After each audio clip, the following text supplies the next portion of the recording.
You got it, LeBron? Yep, I got it. And welcome, everybody. We are here with the first game of the season for Feed the Dream Black and Send It in ZGG's IBS League Week 1.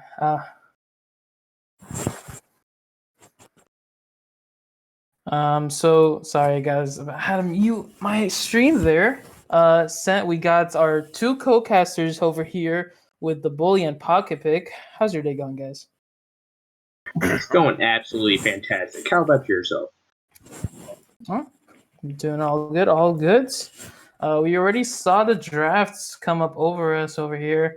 What are we thinking, guys, so far? We already seen we might get some shake-up in the bot lane here with perhaps a Gallia support is what I'm wondering. That's possible. Into a Thresh is a bit questionable. Yeah, I would have rather seen maybe a Braum. I saw it in chat, I believe. Braum would have really canceled the Ornn ulti there, and it would have been a good counter to the Thresh. There's definitely good things that I could see from Send It Start. Always a big fan of Nico in team fight comps, so I really want to see how that goes. I mean, the big problem we have with their team comp is that, of course, everyone else saw their team comp after Pro Draft, but their team comp is full on engage. You got to engage. If you don't, they're going to get poked out and they're going to die or they're going to get picked off. So basically, they're a full team fighting comp, and if they go down early, their team comp might struggle to come back in. Yeah, and I think it's understandable to have worries about a team fighting comp because if one person does not commit or one person does not exactly follow up on his team, it can go sideways. I haven't seen Urgot come back to competitive play in a long time. But maybe Stay Frosty here, who I believe had issues getting into the game, could pull out some nice moves on him. Yeah, lately I've been seeing a lot of them in solo queue, so I'm pretty interested. I think it's more of a Yeah, I'm pretty interested to see how Leopard Koopa does on his buy because this early game is going to be heavily on his shoulders to get his lanes either ahead or in a position to take control of the map. But if their team comp with Ornn, Vi, Malzahar falls behind, they might get punished in their own jungle. Let's say 18 minutes in. Yeah, I'm also looking at Leopard here. Where would you think he would gank though? Would you think get some early kills on Urgots? Is this not that mobile? Or maybe go bot lane, see if he can find some kills on maybe on a Thresh hook or something like that. I mean, you have so much good gank setup with their lanes. You have an Ashe, you have a Malzahar, you have all three of them at level 6 can give you solid lockup, and he could just literally take his pick of where he wants to gank. But in this scenario, he wants to get that bot lane ahead early on. If he's able to get that bot lane ahead, he will be able to rotate and push that lead to mid lane and top lane because top lane is maybe a 50-50 depending how Ornn plays the matchup. Malzahar should be very safe and play well against Nico, but bot lane is the true, I guess, tipping point of this match. Yeah, bot lane always seems. Yep, there you go, Puck. The bot lane is going to be a highlight probably because of the dragon control that comes with Season 10. Mm-hmm. For sure. Drags are definitely an important role in these games, and I bet we'll see a lot of bot side of the map ganks, 4-mans, stuff like that. Yeah, now that you speak about it, this is Season 10, officially the first streamed GGG game of Season 10. I believe they did stream the Alumni League. But sorry about that. But yeah, I would say we're back. We're back in the season. It was good. But I don't think that was considered Season 10 because that was preseason. Right? That's true. That's true. Season 10 is here upon us though, with all of its beautiful changes, and dragons are officially a big talking point. So I've already talked with people about this. What do you guys think is the best dragon buff for the? If we're talking about buff or soul. Yeah, I would say that the soul is what I meant. The soul? I would 100% agree that Infernal is the best soul because I love playing with it. It's not even. It's just I just love the burst damage that it gives you, and people don't expect that much damage coming from any other champion. Like, I just have so much fun with it.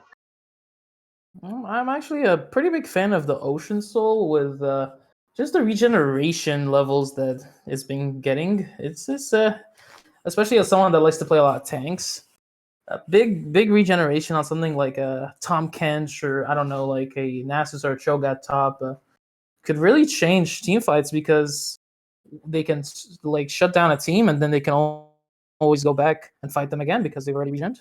Yeah, with these teams, I think a Mountain Drake could be crucial too. Like a lot of beef over here on these both sides of these teams. That is very true. We're getting some heavy beef, especially from Sendits, with technically three. I really do want to see though what this Amumu is going to do in the early game. Some Amumu's a little bit stagnant in the early game. They wait for their level 6. Others, they might just go in for early ganks, use that Q. What do you guys thinking is going to happen? Who do you guys think is going to give the first gank? Is it going to be Token Black Guy or Leopard Koopa? It definitely should be Leopard Koopa. Like, if Leopard Koopa ends up just farming his jungle to like level 5, I would be very disappointed. He should be in top lane, mid lane, bot lane at level 3 at like the latest.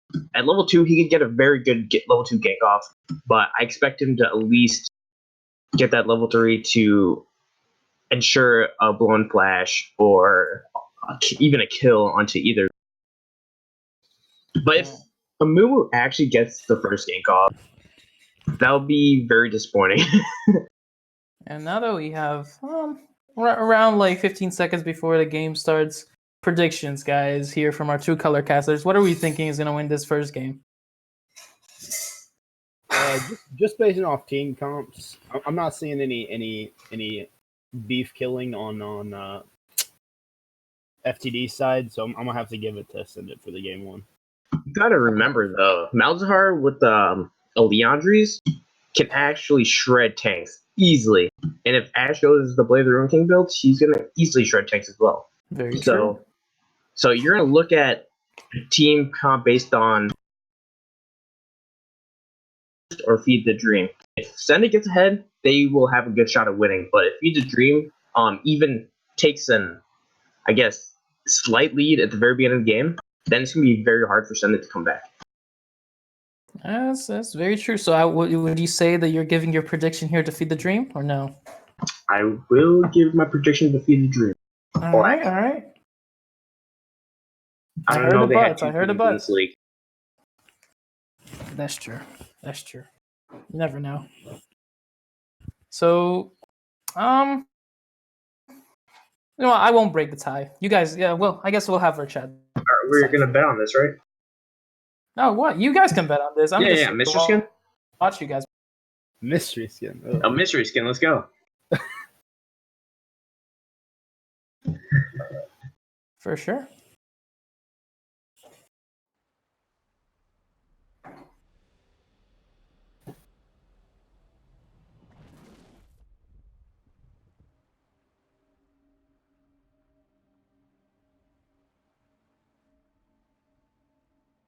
Nope.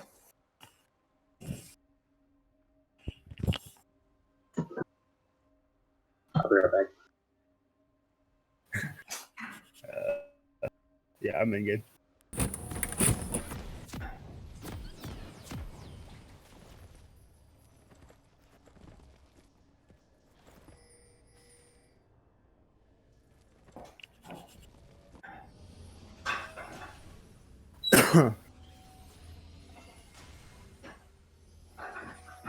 Looks like a pretty standard 5-point here.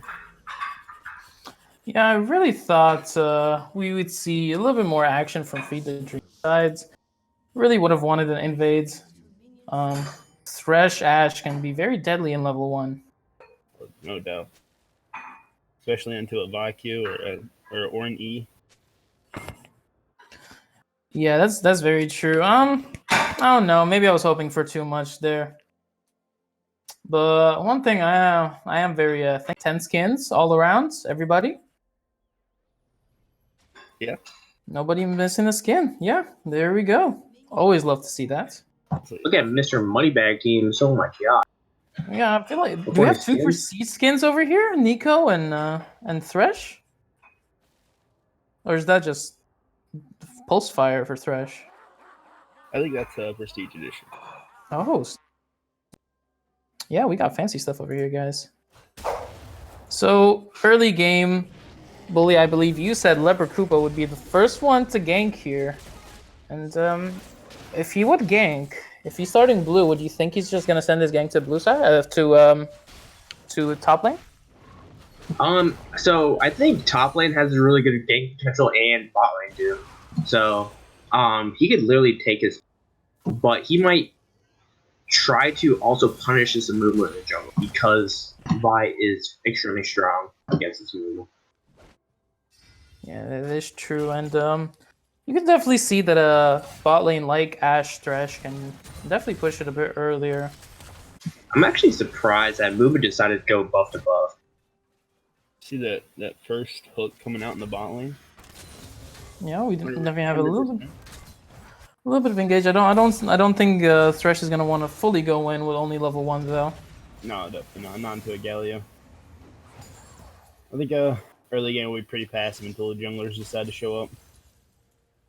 Yeah, it's true. Especially, I don't see too much action coming from Malzahar lane. That guy just wants to push that lane the entire day and go do something else. Yeah. Yeah, but I actually really thought level 2 would be the big changing point for bot lane, but I guess both laners want to keep that lane. Looks like we got a engage in the top lane. Oh, Engage in the bot lane. Yeah, Leper Koopa coming up here, and we have an engage over here.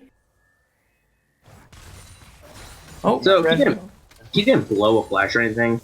It looks like both Leopard Koopa and Token Black Guy decided to go like buff to buff, but Leopard Koopa did take a camp in the boot, which is pretty interesting. Here, my fault. My game might be a little bit laggy here. What second are we on right now? 330. Perfect. Like, I'm honestly the clears that they both took is kind of questionable because, in my opinion, Amumu should have just went for a full clear and not try to contest any of the scuttles, which Vi should have been trying to punish. If they got vision on any scuttle that Amumu might take, they could have easily punished those. Yeah, you don't definitely see Amu as the skirmisher type of jungler that wants to go in. You usually see him wanna wait for that level 6. And now he's going into the enemy jungle over here. He might be looking to do something, but Malzahar might go in on him here. Yeah, I don't think he knows he's there. I think nobody knows he's counter jungling at the moment. Yeah, That's something Which is really- actually really funny to see Amumu counter jungle Vi. But hey, I've seen people like Doki do it. If he can do it, why can't he? okay, let's take back that sentence. I see people like Doki. Just stop it right there. Just But throw it Doki in the did trash. it, right? I'm done with it. All right. But Doki did it, didn't he? Like the guy invented that counter jungle, pretty much TP into the enemy jungle. TP jungle.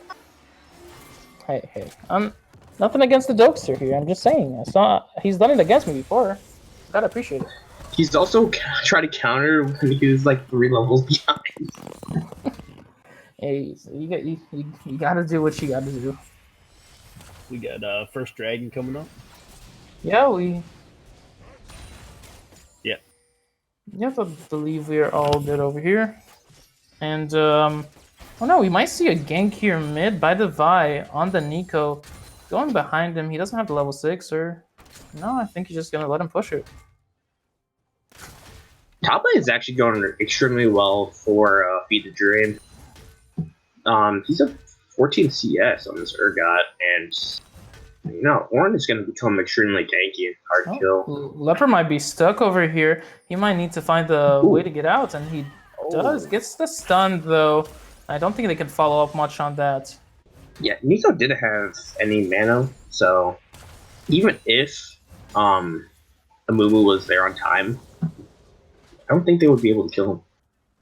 Yeah, and moving back to the top lane, yeah, we do see a Big CS difference from the Ornn. I understand Ornn is in a good spot right now, but almost 20 CS is nothing to scoff at. Looking for that thread the needle hook right there. I'm just waiting for him to buy an item.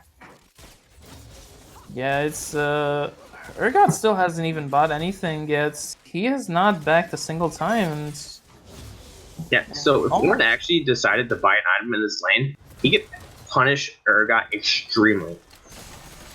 that is very true, and as we all know, we love our big Ornn that can just buy an item. Oh, Yeah, but down with that scuttle. yeah, I don't think these junglers are gonna want to fight each other. They're just gonna say hi to each other and just get away. Oh, you know what's Yeah. crazy? Leper is actually at level 4, while Token Black Guy is level 5, and Leper only got 1 gank off this whole game. So, Oh, we see the Malzahar ulti come down here on the Nico, but I don't know how much damage it's gonna do. It's gonna chip away at the Professor's health, but I think that's all it does, guys. Yeah, not yeah, it's basically a full health ult, so it's not going to be like dangerous for the Professor, but he did get chunked out, and he will need to find a way to push lane out and back, or he's going to be in a very bad position. All right, so very standard early game here from both teams. Nothing too crazy. If this game does late game, what are we thinking is the better team equipped for it? Are we looking for Sendit's team fight, or are we looking for Fear the Dreams pick comp? You know, it depends on how late we're talking here, because basically the later the game goes, the more like a 7th item gets picking up by the red team. So That's very true. And also, you gotta understand when someone like an Ornn is in the game, late game can always go in the favor of that team just because of the extra items that he gives out for free. Yeah, it looks like CLG Rampage is opting for that Iceborne Gauntlet first item. One of the biggest items that is super good against Urgot is the Bramble Vest, because Urgot actually just killed himself, and then trying to get those ninja tabbies to counteract that auto attack damage. Yeah, but we're getting to the point over here where everyone's getting their level 6s out. Ultimates are sure to be coming out soon. I'm maybe looking for something from the Ashe with an engage, so I believe Vi might be heading bot lane here to match the Amumu. yeah, the dragon's up too. So I think this next game could determine who gets the first strike. Yeah, and we do see Sindit is pushing in their lane. So they do have also warded around pretty well for the Amumu if he wants to come in. We also have our 2 TPs from our junglers here. The Amumu is just going to be able to grab the Scuttle Crab, I believe. Oh, Galio coming out? Galio ulti coming out. Wait, Thresh? what? Thresh was just putting himself in such a bad position right there. Leprechaun was able to get out, and he's still locked up. Not a big fan of that Thresh play. You know the Galio just left from over there. You know there was an Amumu there. I mean, even that too is like, just the whole time during bot lane, he kept on trying to like sneak his way into the ring, but at any time Galio could just went on him, and Thresh might have been dead. But this time he actually got punished. In my opinion, questionable plays from both sides, but it comes out to Sindit's favor in the end. I mean, what else can you ask for? About the CS though, we are seeing the good disengage there from the Galio. Sadly, BNJ was not able to get the arrow there, and Thresh was almost there, so he could have definitely followed up. Yeah, I think if B&J gets that Ashe, definitely. I like it. All right, so we see the Vi going in here, but yeah, 1 for 1. They also got the kill. Pretty much they got the dragon for it. Yeah. Amumu is low here. Vi is gonna look to go in. She gets the knockup. That's Amumu's flash. That's another flash, and the Vi goes in with the ulti. Do you see any more going in? And yo. So at that point, we're gonna look at the mid lane fight. The Professor blew his flash, but he was gonna be most likely dead no matter what. There's no point in blowing that flash. but he did blow it, and now he's going to be vulnerable to another gank from Vi or any type of engaged by Serm. So he's going to be in such a rough spot because another thing is that his ult with a flash is one of the biggest mechanical plays by Amigo. Yeah, you definitely need the flash to get a big land on your ult from a Nico. Mm-hmm. I hate to mention this, but we're seeing almost a 40 CS lead here from CLG Rampage on Stay Frosty. This is nothing to gloss over. I understand it's a top lane matchup, but this one could get out of control easily over here. Honestly, I expect CLG Rampage to actually engage on Stay Frosty, try to all in, either force a flash or force him to back. Yeah, around 700 gold worth of value over there, and I want to see the Vi come here, get an early kill on the Ornn. I mean, on the Urgot, and snowball this Ornn a little bit more out of control, so he can get those items earlier for his team. We did the Amumu and the Nico taking that Rift Herald though. Might be a kill right here, actually. Yeah. If he wants to go for, wait, he just uses Z. This is an easy kill. Okay, that's Ornn ulti. He's gonna go in. That's a flash from Urgot. Nico ulti coming out, but Malzahar had the shield. But the Rift Herald does come out for Token Black, guys. So there you go. Which is pretty interesting because Nico did have, or not Nico, the Malzahar did have his spell shield. So even if that Nico ult landed, it wouldn't have done anything.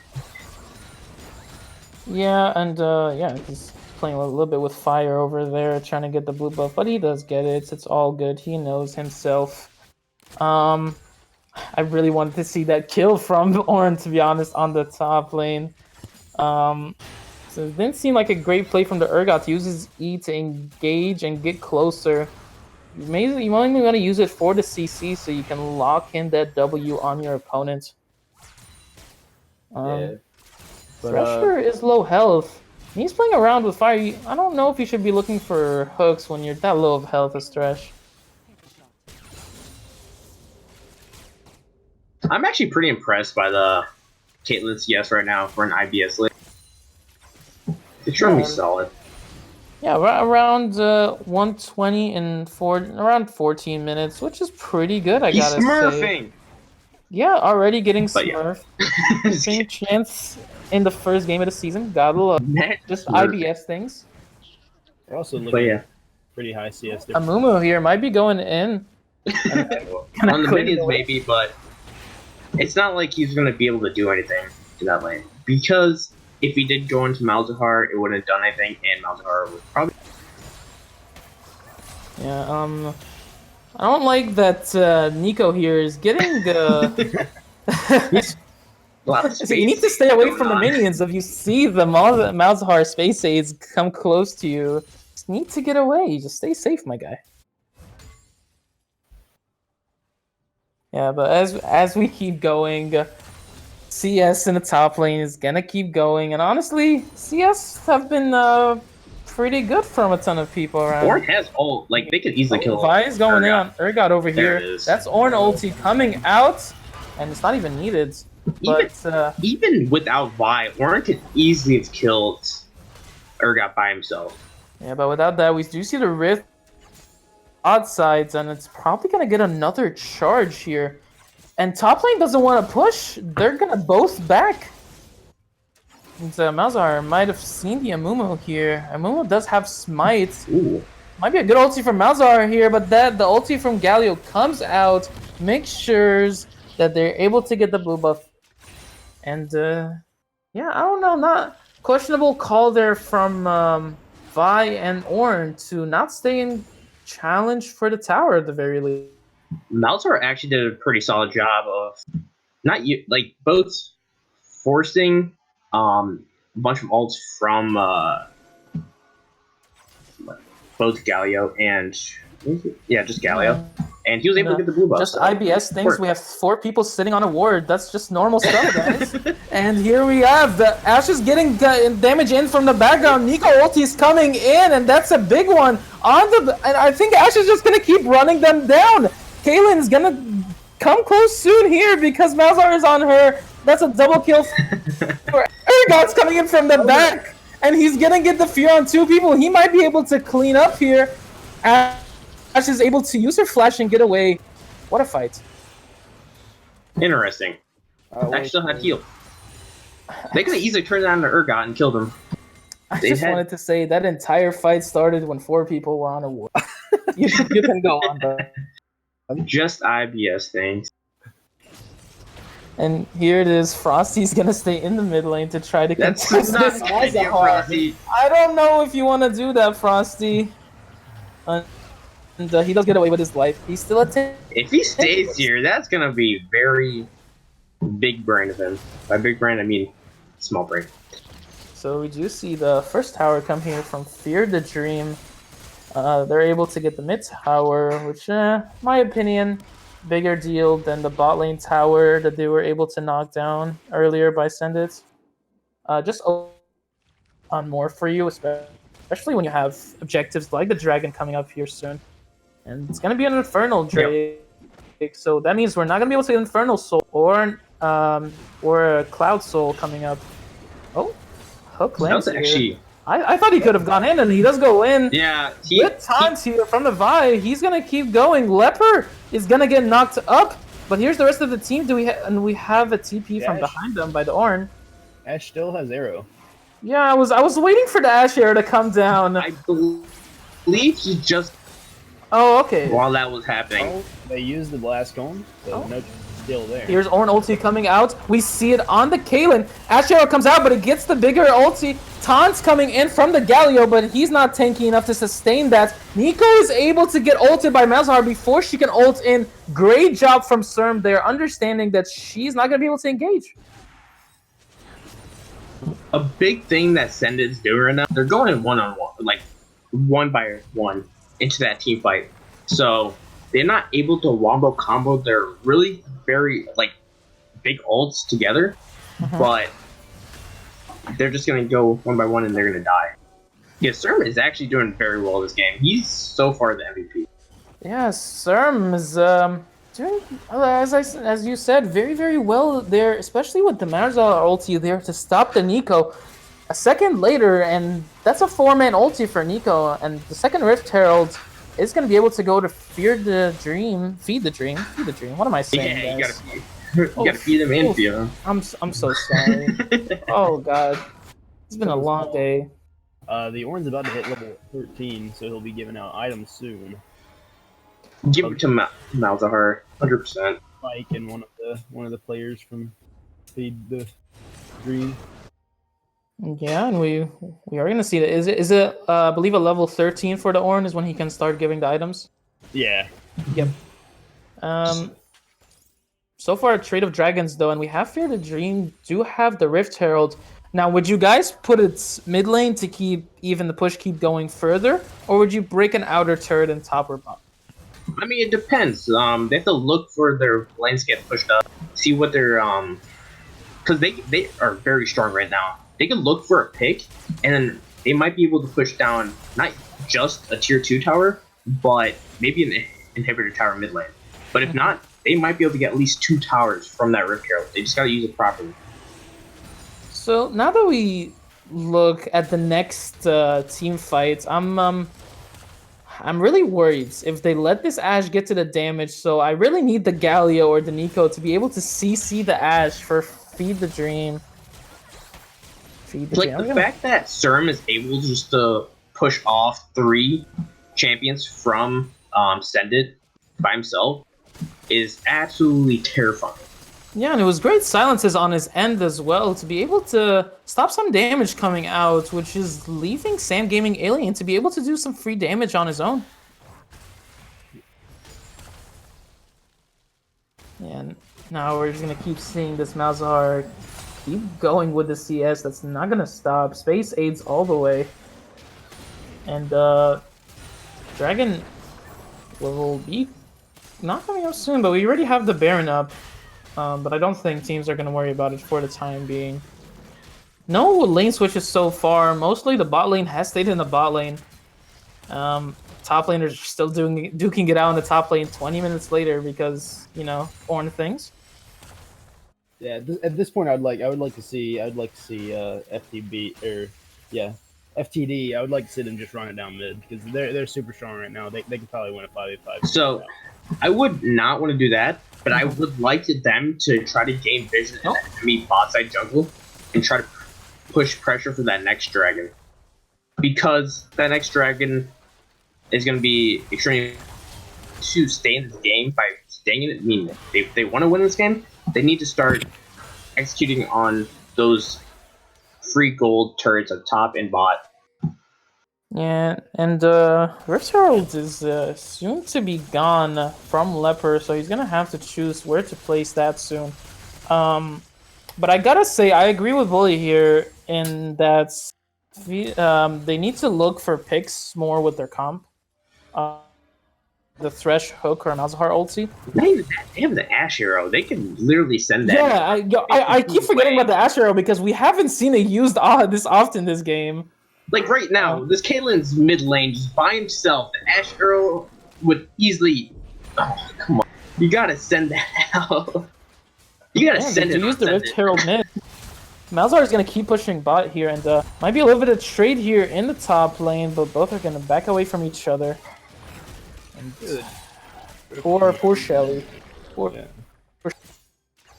She does all that work. She tanks up the minions. Amumu here might be going in on the Malzahar though. Malzahar still has the shield. I wonder if Amumu's gonna look for an engage or not. That's the negative. And nobody's pulling the trigger so far. And that's a big problem from Be the Dream because they know that they're ahead, right?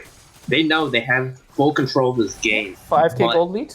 Yeah, and they have the abilities to actually just pick someone off in less than a second.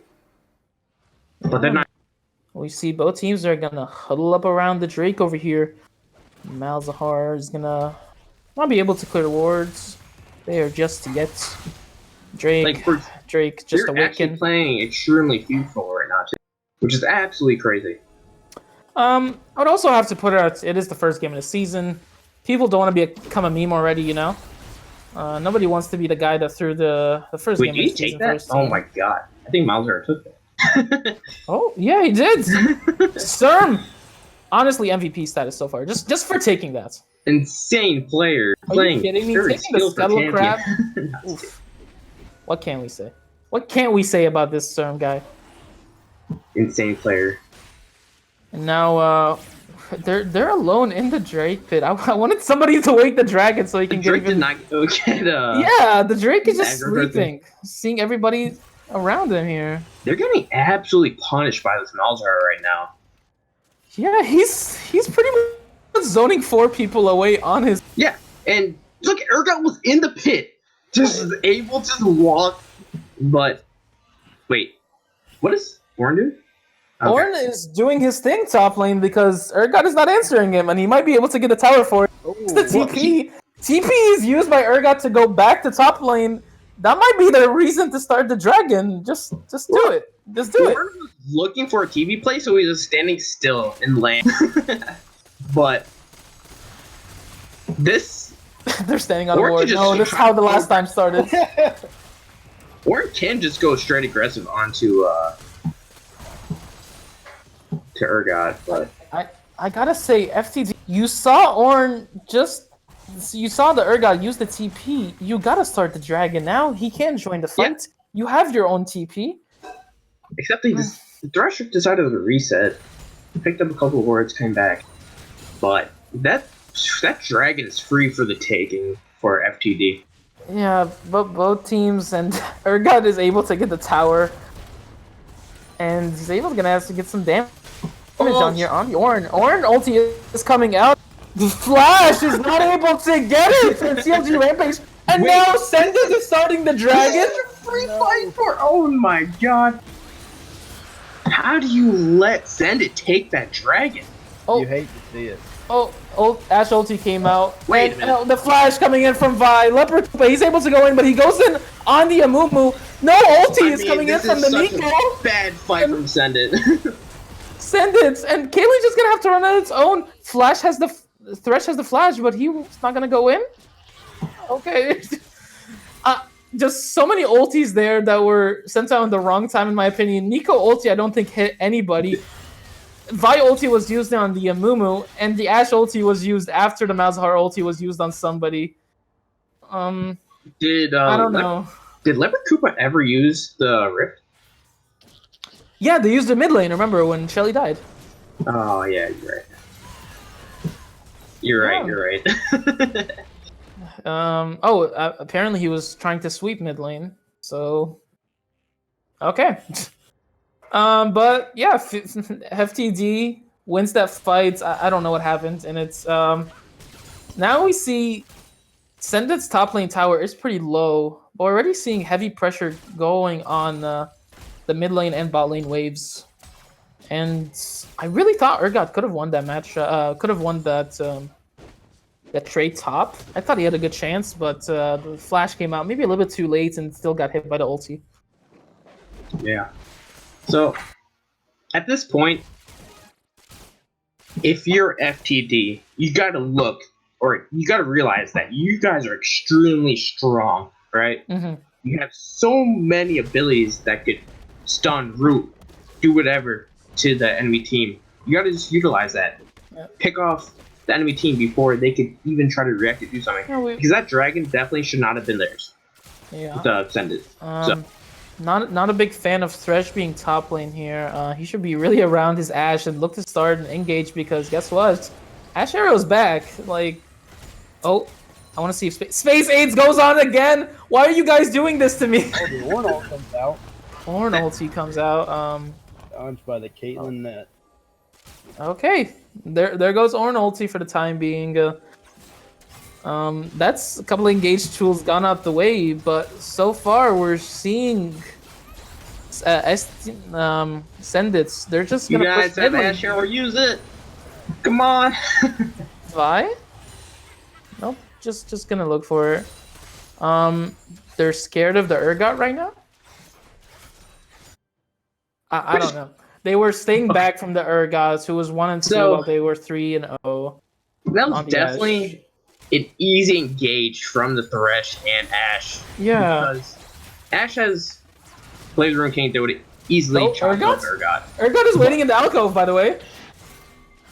Yeah, Urgot is just waiting in the alcove. They saw him. Go for him. They're still scared of him. Oh, they're going in. Ashe Arrow completely misses though, but I don't think it matters. She doesn't want to go in? No, now she does. Well, the slow comes back on, the W comes, and then the Thresh comes back out, and the kill goes to Thresh at the very end. This is awesome. I'm happy. There was no point to be afraid of Urgot at that point.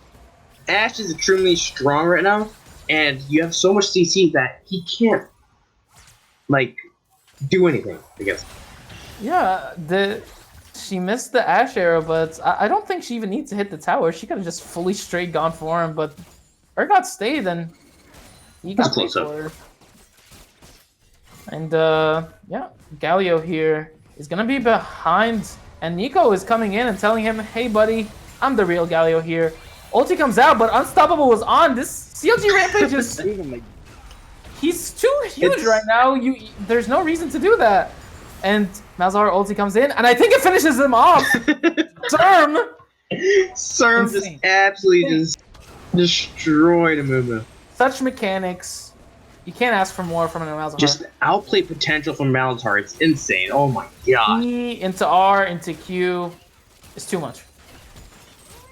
Now, not much of a minion wave in the top lane, but it is coming through. Urgot's gonna look to challenge it as well.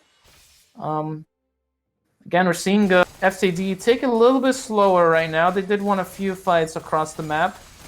And the pickings are doing their jobs for them. So there you go. But Malzahar is just going to keep pushing mid lane, and nobody's answering him. Serm just doing Serm things. Just doing Serm things. And here it is. Next trade coming up. We knew it was going to be a Mountain Soul. I really want to see FTD just win this one, but they're putting their vision around Baron. Do you think they're go for the Baron first here? Considering they don't have many dragons at this point, I think since this is only third dragon, I think Baron is more important to them. to FTD. Well, no. So the only chance that Send It has to come back is that Dragon Soul, honestly. So you gotta say, Senat's team comp with a Dragons with a the Mountain Mountain Dragon Drake could be Soul pretty is huge. extremely strong. Yeah. Yeah, and we might see a good engage here. Olin ulti's coming out. Nico ulti is in the back, and Mumo is coming in as well. But look at CLG Rampage. He's able to knock up everybody. Professor's able to knock down some more. And this is the fight for Sendis over here because they're able to get everybody's bounties on FTD. Great fight. It's full Send It into the bear pit right now. So what Feed the Dream did terribly wrong right there is that they let themselves get engaged on, right? And that's against the Wombo Combo team fight potential of Send It. So they did not utilize their own pick potential. Instead, they got engaged on, and they actually just got murdered. Urgot uses the ward that's not in the dragon. Well, it's okay. That's fine. I don't know. Our boy Serm, 350 gold bounty after he dies. What can like? He's huge. He's 30 huge. minutes in with 270 farm. That is pretty good for IBS League. I definitely gotta say. And the same goes for CLG Rampage. Yeah. STD Send It over here is gonna be able to keep pushing though. I should probably not call them STD. I don't think so. Probably not the way to go. Oh no. Mazar is able to get the blue buff over here. But And we were talking about the Dragon Soul. It goes to Send It, and they already have 2 of them. I could definitely see them getting the soul here. so a big thing here is that Ash needs to trigger or like pull the trigger on his ult. He does it only in team fights, which is a problem because the big power of Ash Arrow is it stuns literally for like 10 hours. That's literally true. makes you get a AFK warning. As a bot laner myself, yeah, Ash Arrow does stun for 10 hours. Can confirm. So if you want to pull the trigger on an Ash Arrow and get a pick before a team fight starts, that's the best thing to do. Ornn ulti's coming out here. They're able to find Galio's going in on backline, but nobody's able to actually put. Leper is gonna go in and he's gonna get Keithley. Malzahar ulti is used on Yamumu, who's gonna just burn down.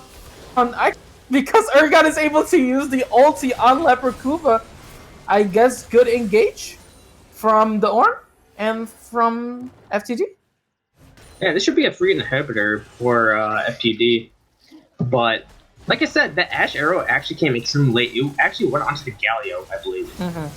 So if he threw it out when Ornn ulted, then that's going to be a whitewash of a team fight, and it's going to be probably a full ace on the side of FTD. Yeah, and Space Aid's gonna leave it to do its thing, while they can just. Oh my god, they actually killed it. Yeah, we have here a lot of engaged tools that were used in that team fight. I was kind of talking earlier about how the Galio needed to go on the backline, but that's not what I meant when he went in and his team was not around him at all. Yeah. It was good on his part, but I believe there was a little bit of miscommunication to not be able to follow up on. Honest, what was a good engage from the Galio? But you definitely get a few taunts there. Oh, Amumu. If it was mid lane Galio, I think that could have turned into someone there. But since it's Amumu? support Galio, it just isn't gonna do much.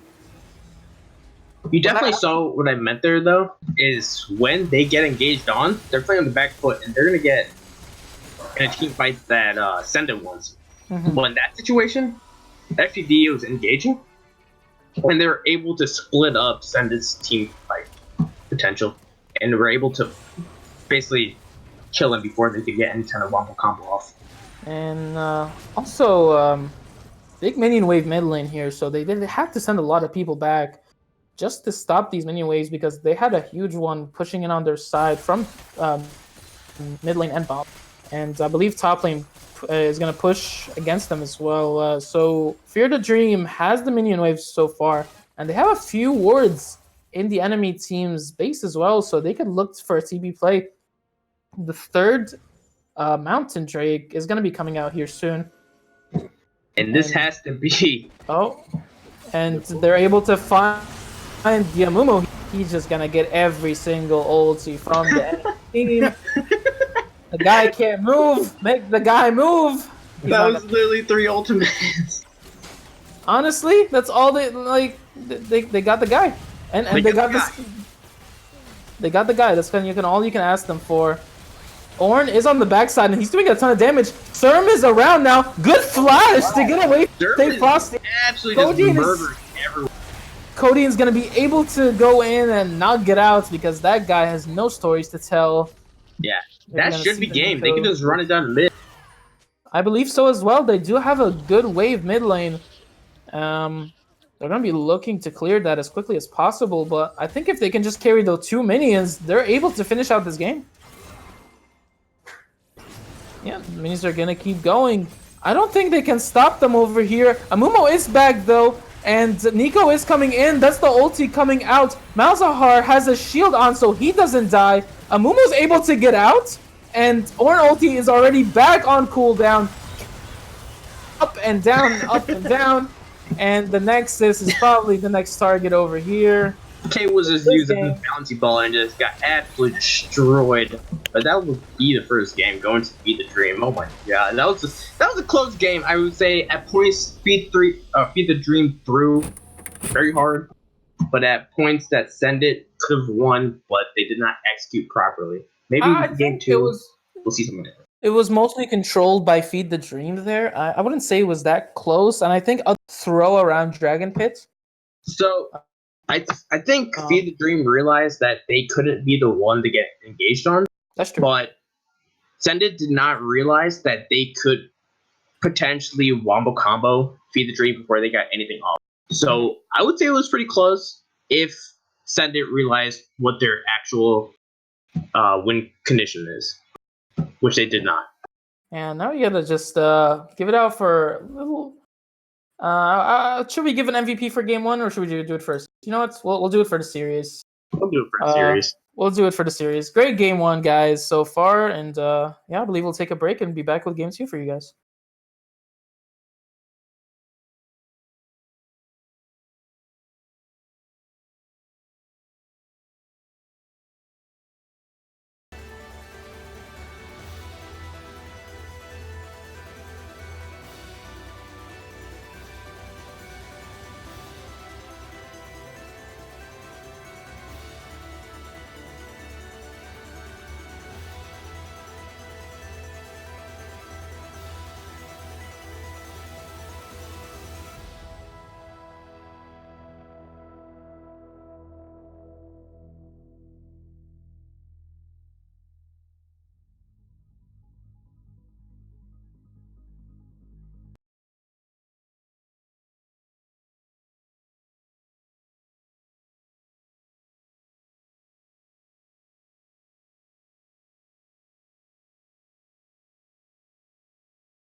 All right.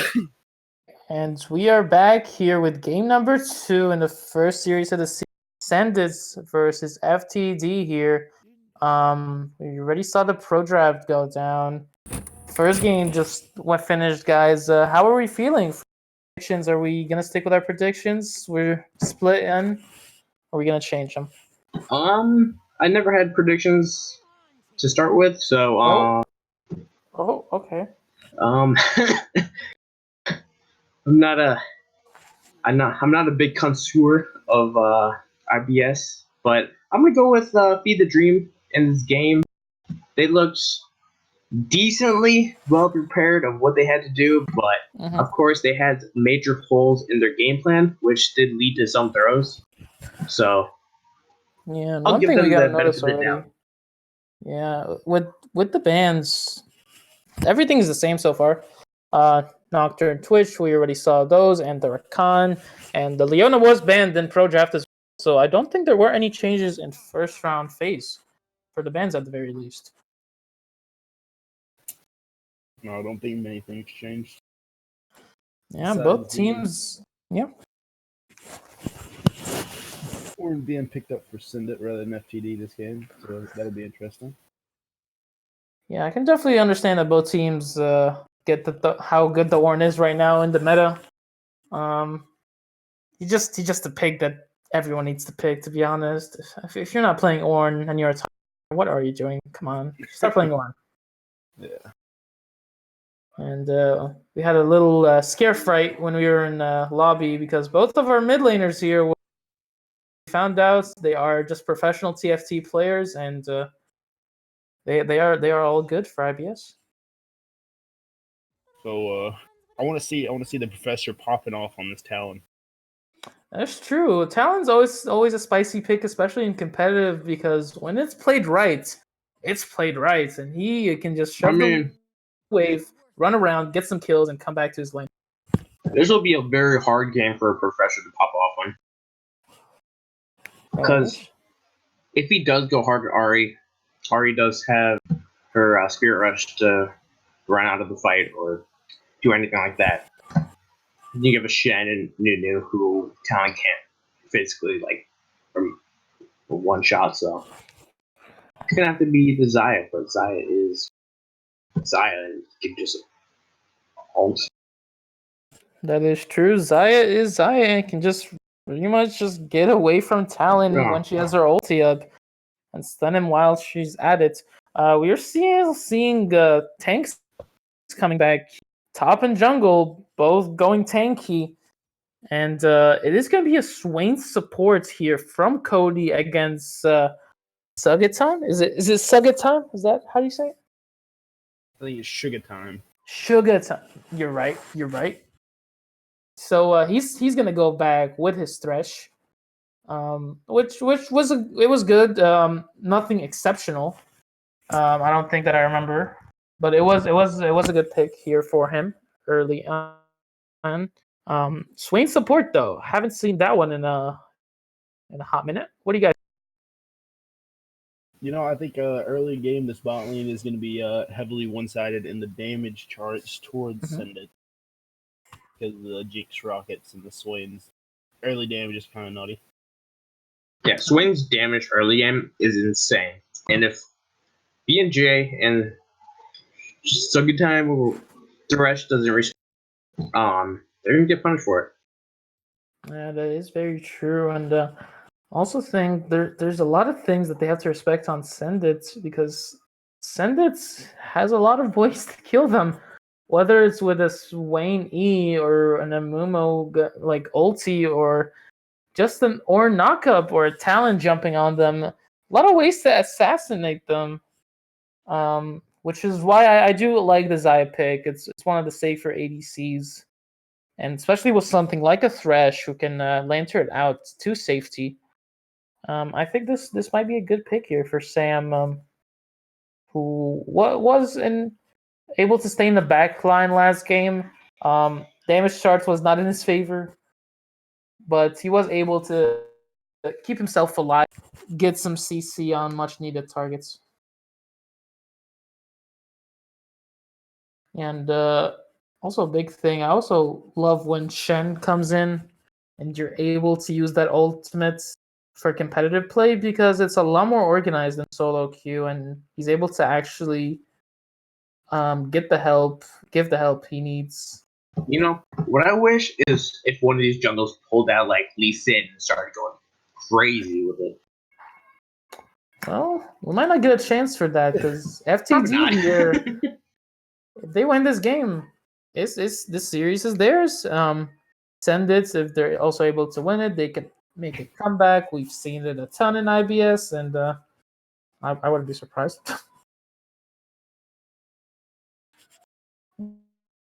But for predictions so far, guys, what are we saying for game 2 here, just based on the comps? Based on comps, it looks like the FTD's got more of a front to back fighting style, and Senna's got more of a all in wombo combo type deal. So this game could really go either way depending on how it's played out, to be honest. So shying away from predictions, I like it. Bully, how about you?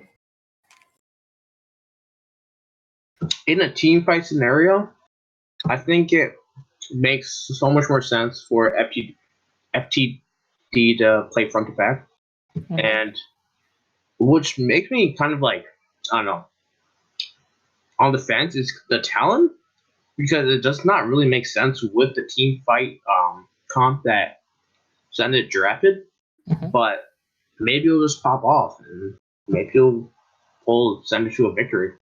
Yeah, Talon can easily just carry a team on his own back. It's a very odd pick, though. Very odd pick. It's something that you definitely don't see as much in competitive, just because people are able to say when Talon's not in lane or you need to stay safe. Usually players will be safer in competitive as well, especially in IBS. IBS solo, not as safe as competitive IBS, so I gotta say that. Yeah, we saw last game how safe both teams can be playing. Yeah, that is very true. Hopefully we see more triggers pulled over here. So far we do get to see Ari is not gonna go with the Glacial Augment build. She is gonna go for the full damage electrocute, which is always interesting to see. So in this kind of matchup, you don't want to go to Glacial because you leave yourself up for like abuse. It definitely gets. Also, if he does get like altered on or anything like that, the Glacial is not going to help. So their game plan is trying to burst one of their carries early on so that they can't really do anything later in the game or later in that team. There's no point to go Glacial when they're just a full hard commit team fight they're playing with. Yep, that is very true. We have seen Glacier pop up a lot recently. And again, I wanted to say Ari is going to go with the Ignites here. She's not going to pick up the barrier. So both of them are going for a kill lane here on each other. And I want to see the roams that are coming down from them. The roam is going to be like a big part of this game because both Ari and Talon have massive roam potential. And we are. Yeah. Yep. And I believe we are all good to get into this game. And as I say, a pause comes out because you gotta love it. I mean, we went through the first game without a pause. However, I gotta say, FTD, 4 of their players bought items already, compared to only Token Black Guy, who was the only one to buy items and send it. So, early win? Is the game over? FF? FF? Rage quit? It's over, guys. Wow, that person went to the bathroom very fast. Did they wash their hands? Stay tuned. That's true. Might need to give a player an interview. Who was it? Do we Cody? know who was it? Cody. Okay, all right. Well, we know who to give the interview for. I Yeah. don't care if Send It loses. I need that interview. I'm never playing on his computer if he didn't wash his Oh, account sharing. big facts. That's true. No, and I really wonder if we're gonna see just another just nothing crazy in level ones. I mean, I I really don't really want to expect see anything crazy to happen early on. as someone who likes the level one invades. I'm a big fan of like a Thresh hook or maybe a Shen taunt here, but nothing is gonna come out. We're gonna see teams be nice to each other, which is always sad to see. And we have Cody here. Instead of going Spell Thieves, he is gonna go with a Relic Shield. Got that change a while back when the season started, and ranged supports are able to get Relic Shield and Steel Shoulder Guards now. So interesting that he didn't go with more aggressive spell thieves.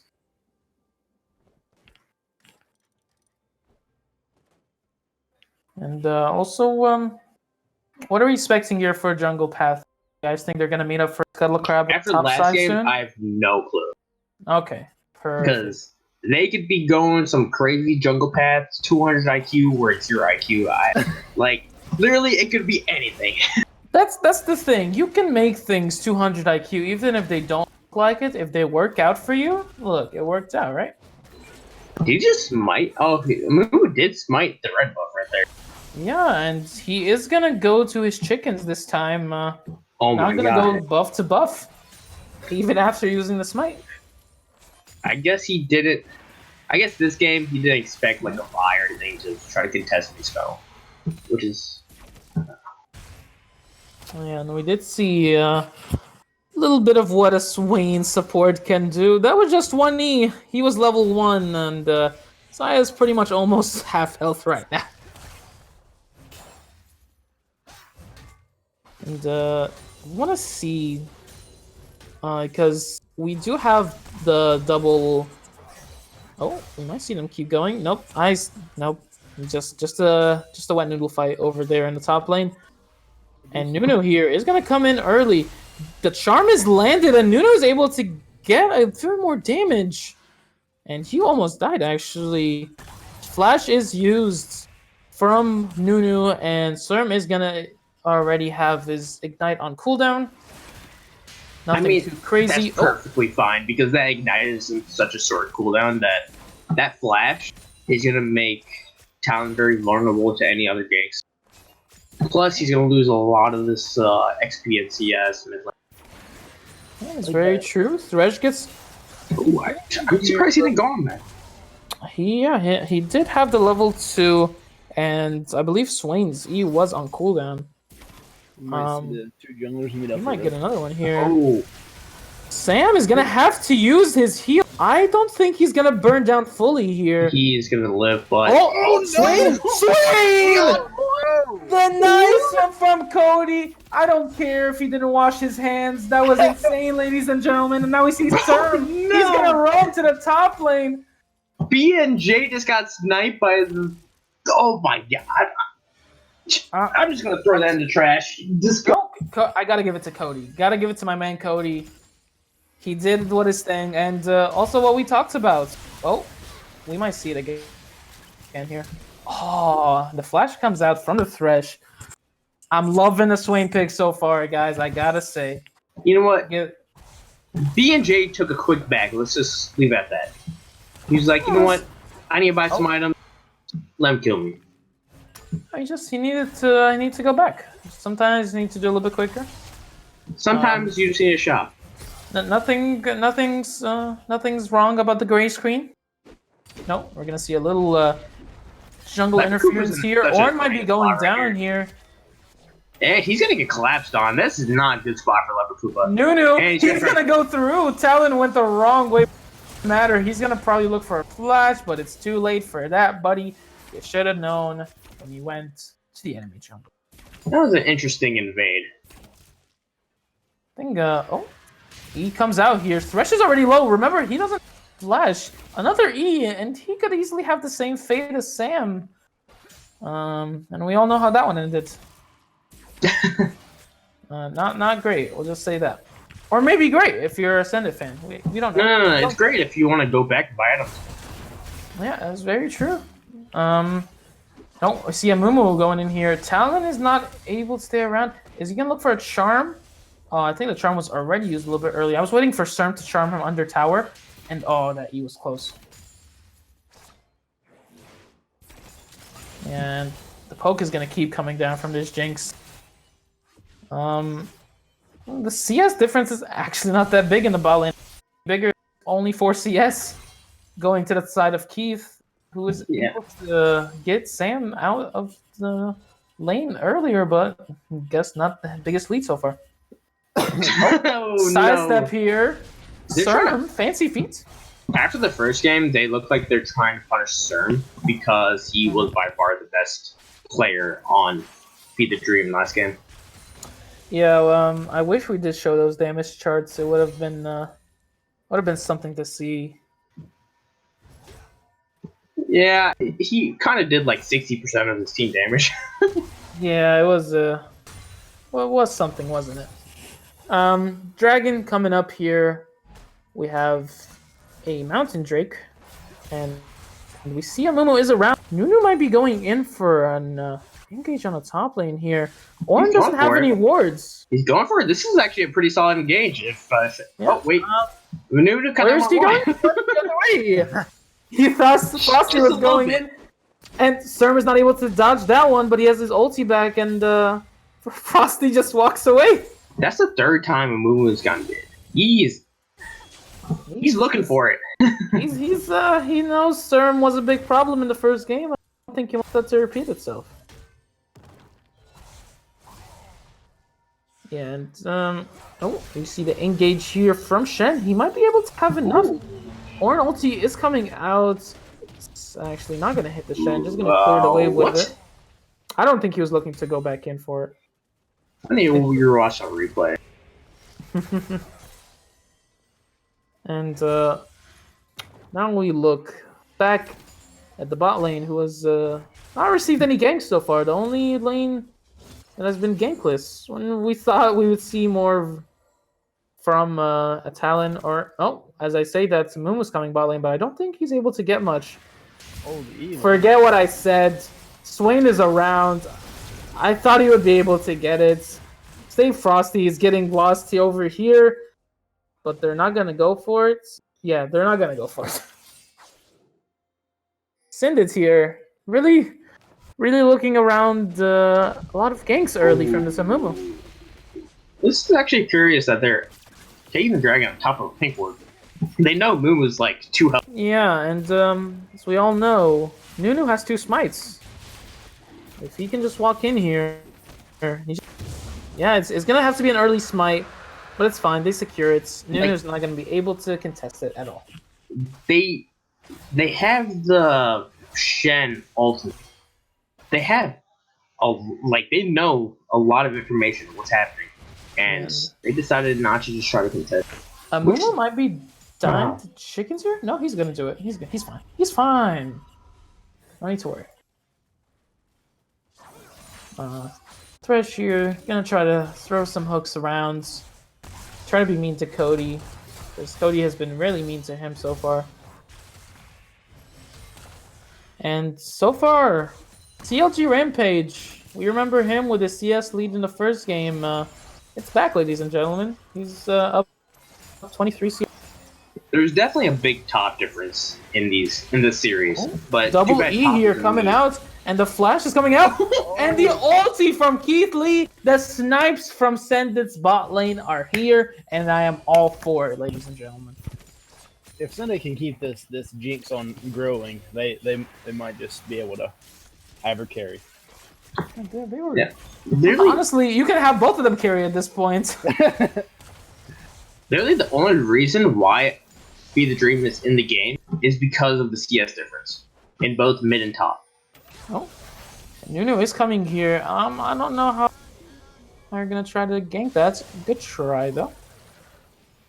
Electrocute coming out. Good damage on the Talon, but nothing too crazy. And yeah, we do gotta talk about the CS difference in the top lane and in the mid lane. Beat the Dream really getting carried by their top side of the map, I would say so far. Yeah, like you guys said, Send It was the runaway favorites to win the league, right? So I was seeing a lot of people. Oh, hold that thought, but I don't. Yeah, forget it. It's a wet noodle fight. Oh, might be more. No. Oh, what? Why did I even try to like? It would have been a moment that could have changed the outcome of the game. This is a wet noodle fight. Leave it at that. Yeah, and let's talk about Send It in the power ranking. I've seen people place them high on their power rankings so far. Seen them get a good amount of praise. So the only thing is, like, if they want to, like, they seem decent at knowing what their win condition is and knowing when they can take fights or not. This might be a good engage here, but remember who's back. Amumu is back. He's not able to so far, and Send It is low. Shen ulti is going to get interrupted, and that big AoE damage is here, ladies and gentlemen. Because that's an Amumu on a Swain ulti. And Professor is going to go in. Serm is going to be able to do some nice damage over here. I don't know why you would jump over there. That's a fail. Professor, are you going to get away with that? He's going to get away with it. He's going to get away because Serm doesn't have his ultimate. Oh, no. And B&J. B&J. So, like, Send It knows what their win condition is. They know how to, like, try to properly play fights, I guess. But the only problem is that they fall behind in CS and they're both top and mid lane easily. Oh, Serm here is able to just go around the Amumu, who's been he's been a big fan of mid lane, hasn't he? Yeah, he knows that's gonna be the biggest problem. So why not, right? Yeah, and it was a great job from Token Black Guy around the bot side. Using his ulti with the Swain ulti is it's a huge deal. And guess what, ladies and gentlemen? Bot lane tower is gone. So soon? There we go. You gotta love Jinx, and she's running around after she just got the tower. She's always so happy. That is why they call it excited. But yeah, Halo's 100% in the favor of Center right here. Yeah. As we close out on the early game soon, now one thing I want to say though, last game we didn't see many lane switches. This one we are gonna see Send It pretty much went through their bot lane, and they're gonna head straight to top lane to get even more tower platings if they can. Leper Kuba here is able to snack away here the Rift Heralds.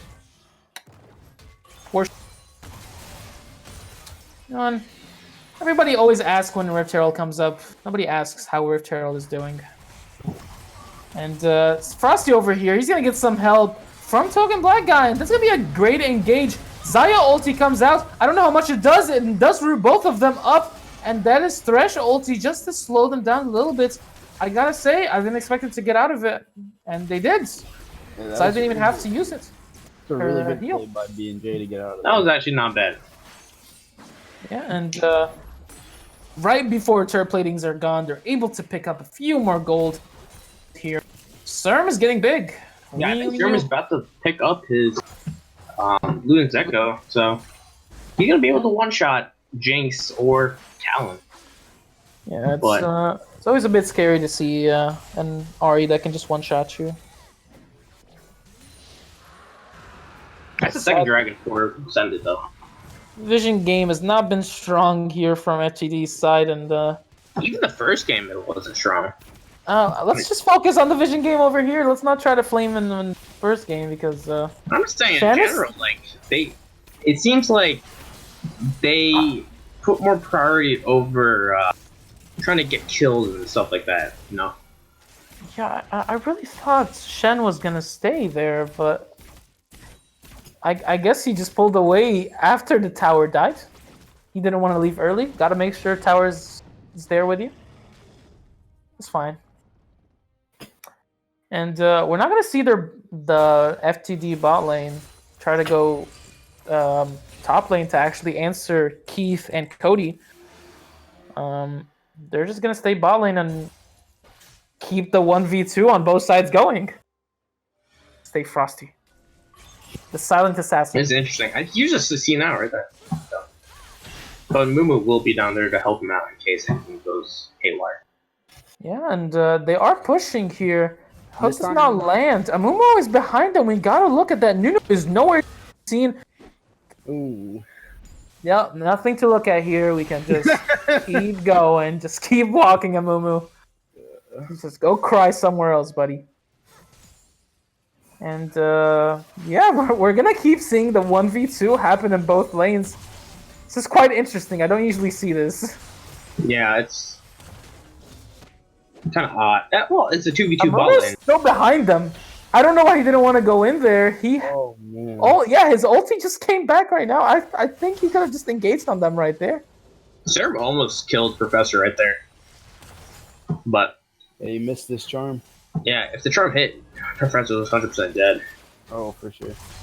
Yeah, and with Serm, he's able to get the first tower, even though Amumu has been almost a guest in the mid lane for Professor. I gotta say, Serm doing well for his team so far, even though his team has not been following up. Yeah, Serb he's a 1v9 player in IBS, let's be honest. 1v9. 1v9. You don't get Gold 4 in TFT without being a great player. I agree. But then Professor's also Gold 4 in TFT. I think I Let's looked him stop up. talking about TFT. Like, who's the real Smurf? Is it Serm? Forget about Smurfs, because we're seeing skill shots miss left and right. Cody is being able to... But Nuno ulti's on the back line, and Shen is gonna come in just in time. And no, he was there just using the ulti on him. BNG not able to do a great amount of damage there, and that one goes to send it there. Yeah, it was a 1-for-2. It's not totally terrible for Feed the Dream, but I think that could have been that was actually very close. That could have been in favor of Feed the Dream very easily. Yeah, I can definitely see go both ways. Ornn is able to get ulted here by the Thresh. He's not going to be able to get out. And the slow is coming out on key, so he's not be able to get too excited there. Just a little bit. And they're going to stay under this tower and try to protect it. They're both pretty low. But I don't think they're going to keep it going. Sendit does have the waves pushing, though. And we're seeing this Talon almost do a little bit of a split push in the top lane. Is able to push that wave. Just a little good amount. You know, it looks really bad right now, but this is IBS, so anything could happen. Oh, I never counted it out that FCG can make a comeback right here, and I still believe it. They want to send the fans home early, and they might be able to go and get the win here for send sure. it, come on. And send is here. Now, I gotta say, Swain supports. Okay. Jinx is sitting on 2 items now. It's pretty strong. I was gonna say, while Jinx is able to go into the late game with a lot of power, Swain's support does lose a good amount of its power because the income is just not there. So while he does have a good amount of money over here, if you are going full damage, it's not gonna be completely utilized in a great amount. I think he has done his job in the laning phase of getting this Jinx really fed. That is very true, and now it is time for Keith to do his damage and to carry the game. Oh no! Thresh here is gonna get locked up by the Swain support. Honestly. Talon's gonna come back. Great ulti from the Amumu, and guess what? Serb is able to get out. What? And he was able to actually avoid it. Professor, he's going to go back on Serm. Serm misses the charm, and that would have been able to get Professor, but great job from Cody to be able to find the E on the first place, and Token Black Guy was able to find a great engage. Like, honestly, that fight was very sketchy. If you're on the side of Feed the Dream, you might just have to let that go and try to play the scaling game. And, which it's going to be pretty hard to play the scaling game, but you're pretty much locked off of that fight, and it was Sendit's opportunity to engage on. Yeah, it's the vision game that we talk about here. Good engage here from the Shen. Wait a minute. Late Ornal. Ulti coming out, just to push him away. Wants to back on his own. Nothing wrong with that, guys. Nothing wrong with that. The way that he's using the only orange skin right now, that might change soon, because we got another orange skin coming soon. Talon, he's coming in here on the Shen. He jumps on the cannon minion. Wait a minute. He can just turn on the Orn and kill him. Shen has flash. He's going back on the Orn. He kills the DLG Rampage. And guess who's here? Nunu's coming in with a snowball. Talon's around. He's just waiting in the alcove. They're just going to let him back. Interesting. I think he could have easily 1v2 that. Yeah, CLG Rampage, you got to remember, from the first game, had a great game on Orn, and he was able to lead in CS. And we can see his skill is coming out. The only thing is, it's not going to help his team out. The kills need to go in that Zaya. Ari, as much damage as she does, it's more burst damage. It's really hard to have very high DPS, and the DPS is going to come from the Zaya. And I gotta say, Feed the Dream, who had the early lead in the first game, they had a little bit of a sloppier macro than Sendit. Sendit is really able to choke out Feed the Dream in so many different facets, whether it was Dragon's control, whether it was the objectives when they're able to get 4 towers to 1 right now. It's looking clean from Sendit so far, even with the few hiccups. I agree. Sendit did clean a lot of things up from last game. They're coming into this one hot. Yeah, and now if they can clean up that 1v1 between Orn and Shen, I think the game is completely in their favor. They're able to find an engage here. Talon is gonna go in on the Ari here. I don't think he's gonna be able to assassinate her. Swain is on the backside, going on the Amumu. Thresh is caught out. Ari's back in the fight, and the Amumu ulti doesn't go on everybody, but Nuno ulti still able to go through. And the engage does not stop, because Token Black Guy is able to keep going. The flash keeps going, and the E lands, but I don't think CLG Rampage is gonna finish it out. It's gonna be able to stick it out for the time being. Yeah, you see the lack of damage coming out from Feed the Dream. They can't really do anything. They can't look for picks because they don't have the damage to actually pick anyone off, unless it's the Talent or the Jinx. I gotta say, not a big fan of Thresh's positioning in that last team fight. Really going too far in without any plans. Yeah, it just seems like he doesn't understand where he could go in or not. Like, I feel like communication, there's some kind of, like, I guess, gap between when the carries say they could fight or when Thresh isn't engaging, you know? Yep, and so far, Baron is up, and Sendit is going to keep choking FTD on pretty much everything. So I gotta say, it's coming cleaner on their end right now. By the way, Cody going with the Spirit Visage on the Swain. So forget what I said about going damage. This boy is going full tank. He is so strong, it does not even matter. That is true. He's probably doing either the most or the second most damage on the team on Sendit. Honestly, it doesn't even matter if he does.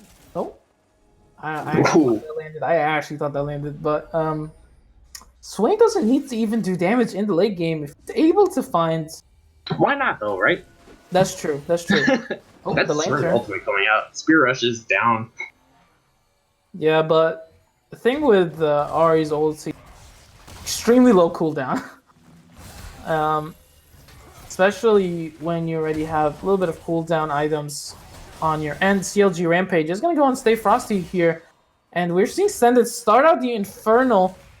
Shen ulti's nowhere to be seen. Nunu is going to flash in and try to knock up as many people, but guess who's doing the damage in the background? It's the Jinx. She's going to keep going. Oh, here it comes. It's coming. Keith is going to keep cleaning up. That's the triple kill for him. I gotta say. Guys gotta love a nasty Jinx. Like, honestly, no matter how well this top lane is going for Feed the Dream, the rest of the map just got absolutely demolished.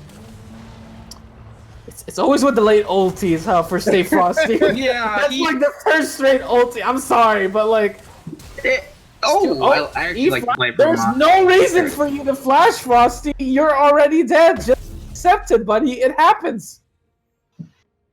Like, this is... Frosty could have played anything in this game and it wouldn't matter because the rest of the map is just getting absolutely destroyed on the side of Beat the Dream. Yeah, Sendit is gonna keep choking them out.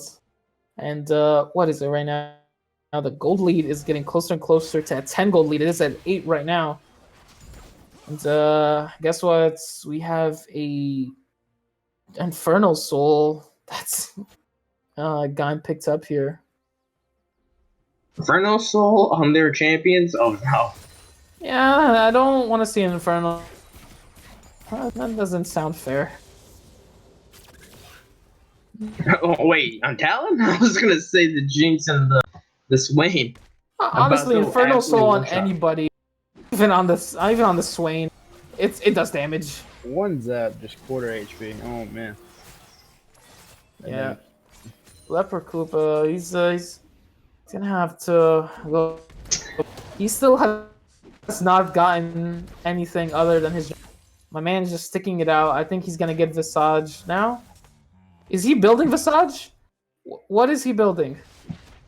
Something that we didn't see in the first game from Feed the Dream is that look at the oh wow, look at the vision that Sendit has in the bottom side of Feed the Dream's jungle. Yeah, I gotta say this it's lit up. So that's very true. We really did not see that coming from Feed the Dream. They were able to win just from basically running it down at them.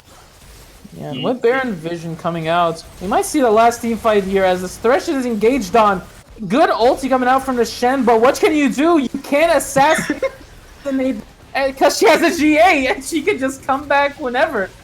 And Nunu, as much as he does, the Jinx is finally gone, but is that enough? Xayah is on the backline. She's able to get the Talon and Stay Frosty.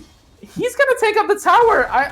He's not gonna die because he's gonna be able to get out of there. CLG Rampage still does a good amount of damage, but that's 2 tanks there, buddy. Xayah's already back from base. Cody, he's gonna get collapsed on here by Saint. I really thought they would have ended it there, but I guess they wanted us to give it a little bit more spice. CLG Rampage is actually playing very well right now. Even though his I say there's going to be some kind of mistakes from him, from not ulting, not looking for plays, things like that. But just from... he did have a great ulting that last team fight, I gotta say. On Serm. Just from an individual perspective, I think he just played pretty solid in that 1v1. But the problem is, the rest of the map was getting absolutely destroyed. Yeah, can't do too much on a Shen if your team is not doing great. So who are you gonna ulti? You can't ulti yourself. Sadly, you can't do that. Game right there. So yeah, he had a great ulti there on Serm, who was able to keep him alive just for a little bit, to get enough damage. Which I think is the complete correct answer here. If you're able to get Keith, especially when you pop his GA, that's huge cooldowns, and I don't think Professor has enough damage to actually assassinate that many people. I think if they kill Keith, the teamfight could easily go. Well, Sig Pharaoh, you're right. CLG Rampage must be a Smurf. Someone Never bet this know. guy. It's already all right. Can we ban someone mid-series? Yeah. Just not let him play the third. No, just ban him right now. Just Exactly. let him make him AFK in this game. Yeah, mid game. We could always have that. We have the admins nearby. And now we are gonna wait for. Oh, is CLG Rampage can keep going? Yeah. He's 3 levels up on Stay Frosty. Holy Yeah, crap! he's getting closer and closer to Flame Horizon. Only around 72 CS I believe right now, but the Jinx damage is insane. Honestly, she could just use her ulti right now and kill Serm while she's at it, but she doesn't need. Ooh, Serm, great damage there. Where was Zaya? Was she in base? Actually, good question. top lane there. Okay, so they went to the lane that was the only one that didn't need help.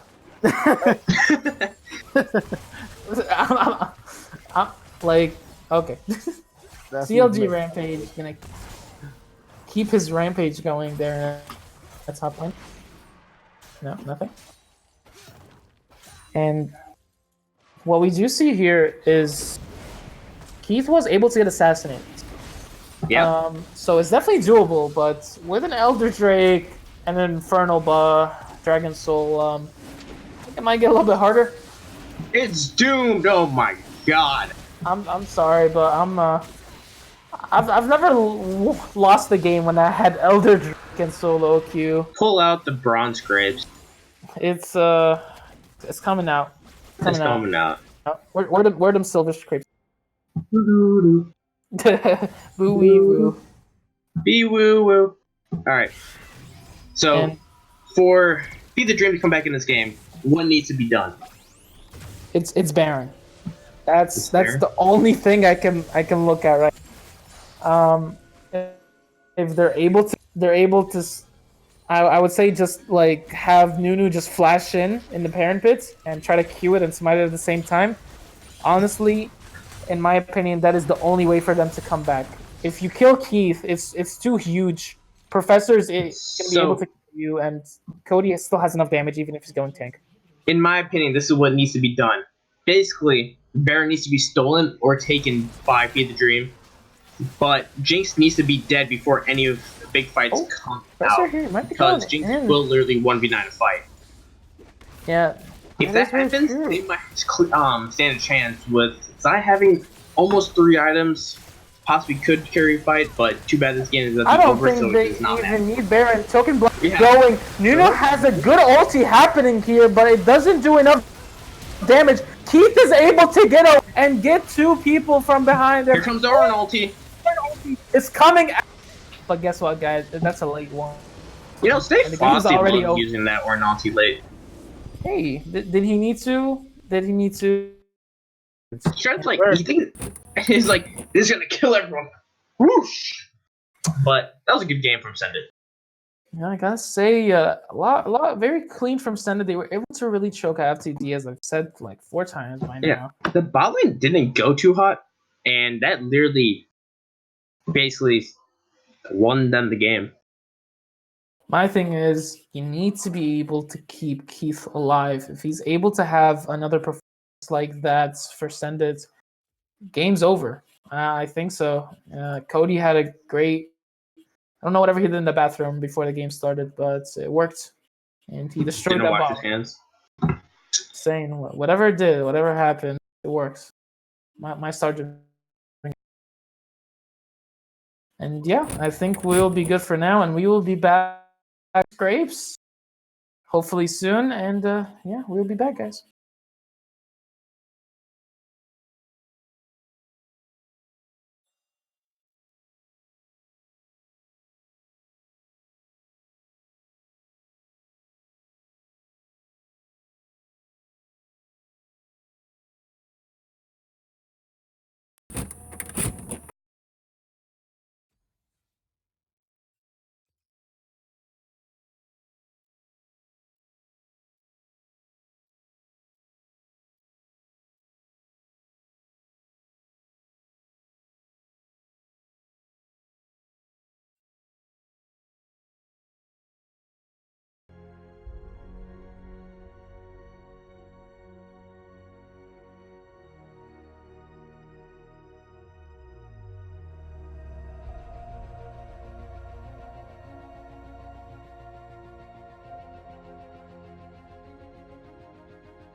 I believe so, and we are back in action here for game 3. Inevitably. Send this over here on blue side. Feed the dream. On red side, nothing has changed for 3 games straight. But it is the last game, and it's winner take home. And I'm waiting for a spicy one. Sadly, Bully was not able to cast with us for the 3rd game, so it's just me and Pocket right now. How's it going, Pocket? I must not fall. Going pretty good. Going pretty good. So wish, far, yep. I wish we would see an Amumu ban for the side of FTD, just so we could see Token Black Guy play something else. I mean, when you play the set, you don't need to play anything else. You can just keep it going. I agree, but he was a problem in game 2. Yeah, this is very true. And guess what? Here it comes. Amumu's back, ladies and gentlemen. And also, CLG Rampage back on his Ornn, who did very well with the Ornn in the first game, and Leper is gonna go back on the Vi. Stay Frosty is gonna try to answer CLG Rampage with a Darius this time, and I'm excited because that means even more fighting in the top lane. And those wet noodle fights were nice. And yeah, forget everything we just said. We have a Heimerdinger. It's happening. It's going down. Pocket. Any opinions on the Heimer? You know, the professor hasn't been really doing great in landing phase. Mm-hmm. So I'm thinking if this is a Heimerdinger mid, he could possibly be making a comeback right here. And he might be able to beat the CERM in the mid lane farm game. Hey, we've seen people like Tyler1 make comebacks on Heimer, so you never know. It's a special champ. And CERM is gonna go to Diana. So Diana with a few changes a few patches ago. I don't think we're gonna see the Teemo here. Cody just giving us some false hope because that is a Nautilus, and against the Xayah and the Thresh, they're gonna give Keith his Jinx again, and it didn't prove like it was the right idea in last game, but maybe they can change that this time.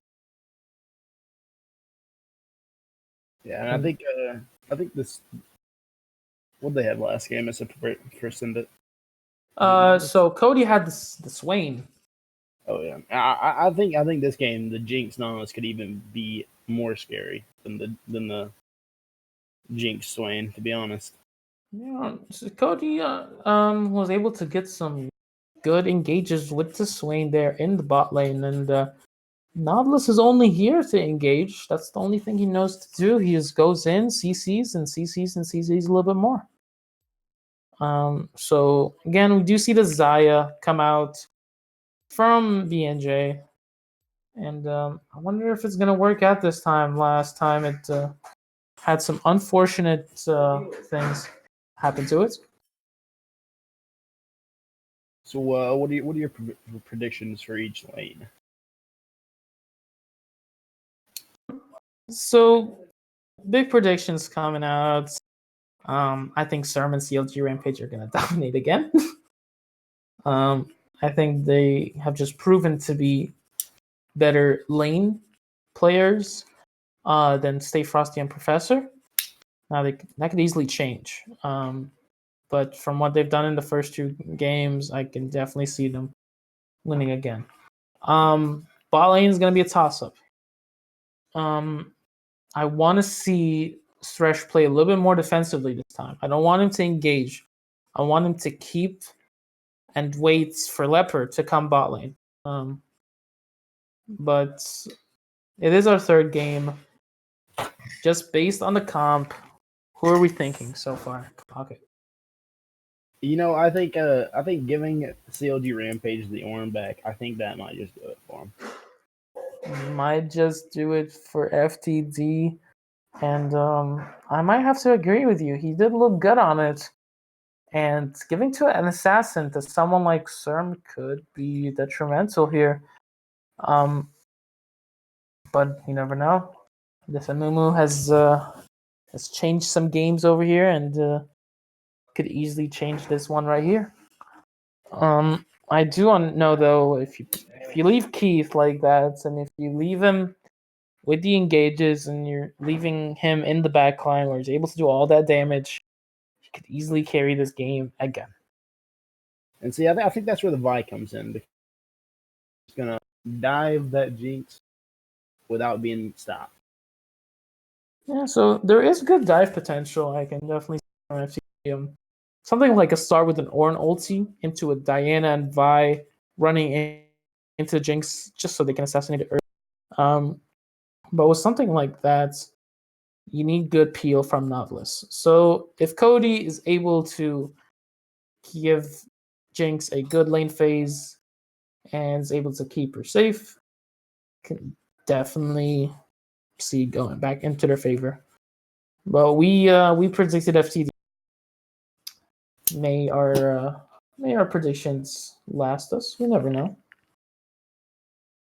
Like I said before, it is IBS, and you can go either way. Can definitely go either way. And we are just waiting for the last few seconds before we get right into game. And I feel like we also need to talk about this Darius pick. This Darius pick was not something that we see from Frosty. We saw him go with 2 tanks there. Saw him go with the Urgots and I believe the Ornn.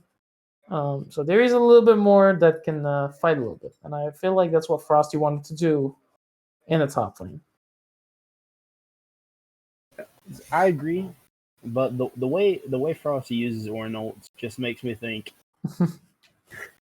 Well, we won't have to criticize him because he is on another Conqueror champion, which he seemed that he was a lot more comfortable than the Ornn last game on the Urgots, who was a Conqueror champion. Big eyes are gonna be on CLG Rampage's Ornn again. For sure. I think this game definitely lies on the top side of the map. I think Batakupa getting the Diana and the Ornn ahead is going to really help. But I want to see Serm rotate more this game. It's true. Well, we were giving big props for his performances.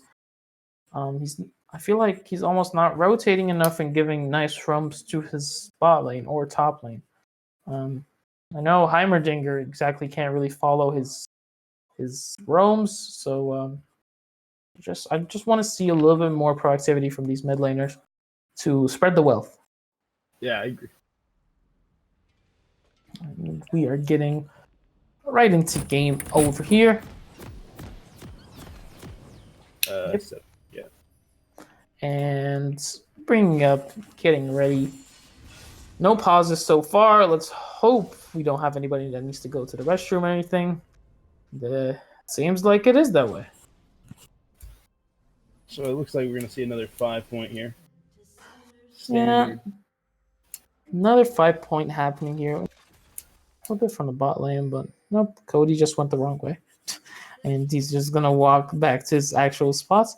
Again, when you have champions like Nautilus, who I think is probably one of the best champions level 1, I really want to see an engage here, and I want to see an.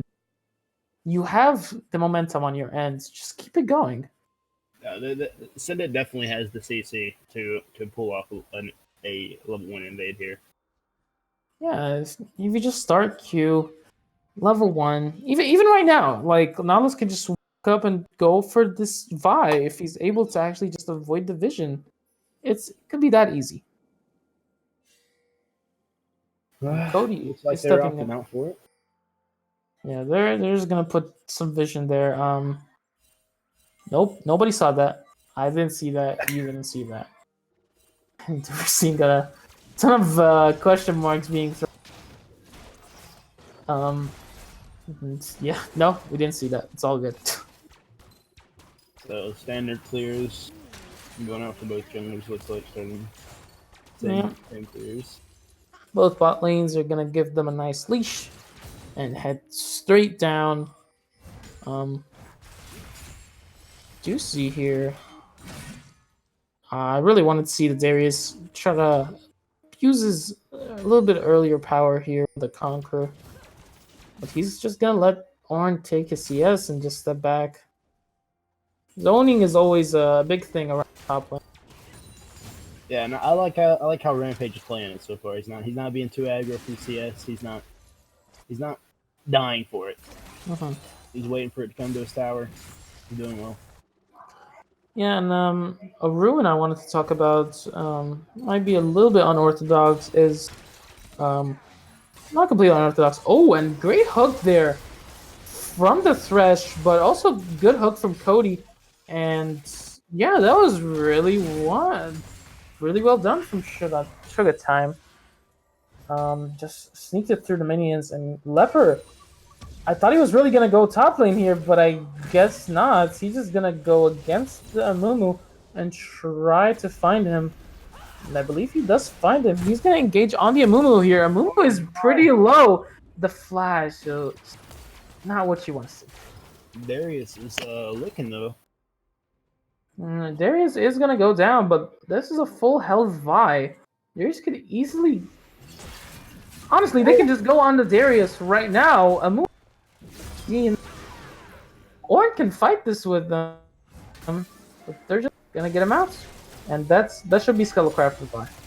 And that was a really good pull by Frosty, stopping the Vikyu over the wall, getting that damage off.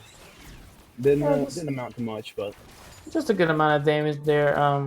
You might see Vi's gonna go back to where she went, and she has some unfinished business with the Samumu.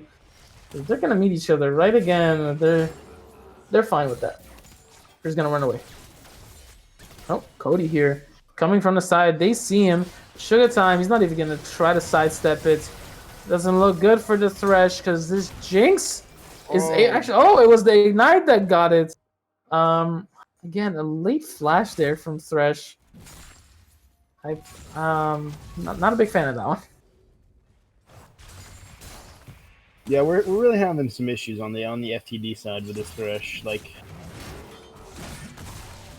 I think putting him on a more beefier support like a Leona instead of banning it away for FTD. I wish they'd put it on.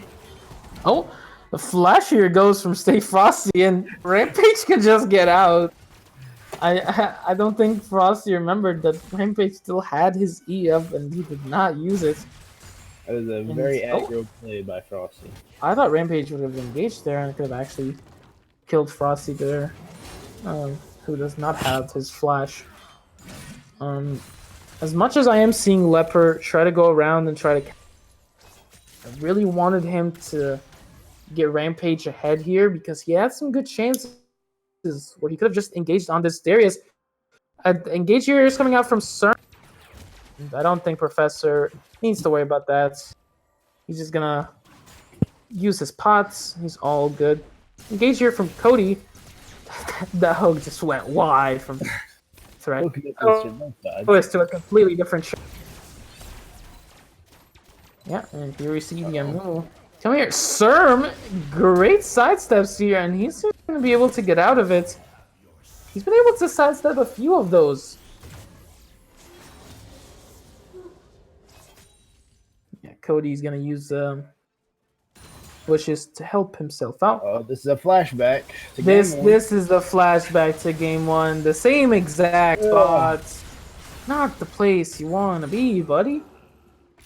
You can't just step outside without a plan. I understand you're trying to go forward and get if you're getting pushed in anyway. And that means it is a free dragon coming up for Send It. Might look for another good early game here. Yeah, it's not looking bad so far. With bot lane having a kill or 2 kills now on Thresh. I think everywhere it seems pretty even. The farm in the top lane's actually not gotten too far away from the Ornn. Yeah, as a matchup that you would think it's not gonna go horrendous for the Ornn early. He's able to actually still win the trade. Stay Frosty, good unstoppable coming out from Rampage, who might just engage on him, and he does. He gets the knock up and he gets the auto attack. He's just looking for the proc, man. He's just looking for the proc. Token Black guy might die here. He's no! to bad spots, and Oh my! He got close to it last game, and I was like, "It's about to happen," and it didn't happen. But guess what? Question marks are coming out from his own team. That's all you can ask of him. That's a spicy one, I gotta say. Well, I don't think he got W there on the Darius. Both are very low. Ornn ulti is coming out. Is he gonna be able to land it? And he does land it. The clap by Ornn. That's all you need. Just clap him. And CLG Rampage, the first kill for his team. Who would have thought? Oh. And gets followed up by Serm, but oh my god, he gets 2 health. Serm, I'm proud. Proud. Played it so well. That is not what you want to see from the side of Send It. Yeah, Send It there. We talked about this earlier. Feed the Dream. If they're gonna carry through their top side. And guess what they're doing? They're carrying through their top side. And when I ask for a leopard gank, he goes when Ornn is not there. What else do I need to do? Cody. Do they not know he's there? Oh. No, they don't know he's there. Like, and he does hit level 6. Yeah, level 6 comes out, but the flash, good flash here from BNJ, but there's still a rocket that could easily be used from the Jinx there. I'm not a big fan of how he played that though. Nautilus needs to save that Q a little bit later until they actually use the flash or get away from him. Because all you need is just the auto tag for the stun, and that's good enough to keep him there for a few seconds.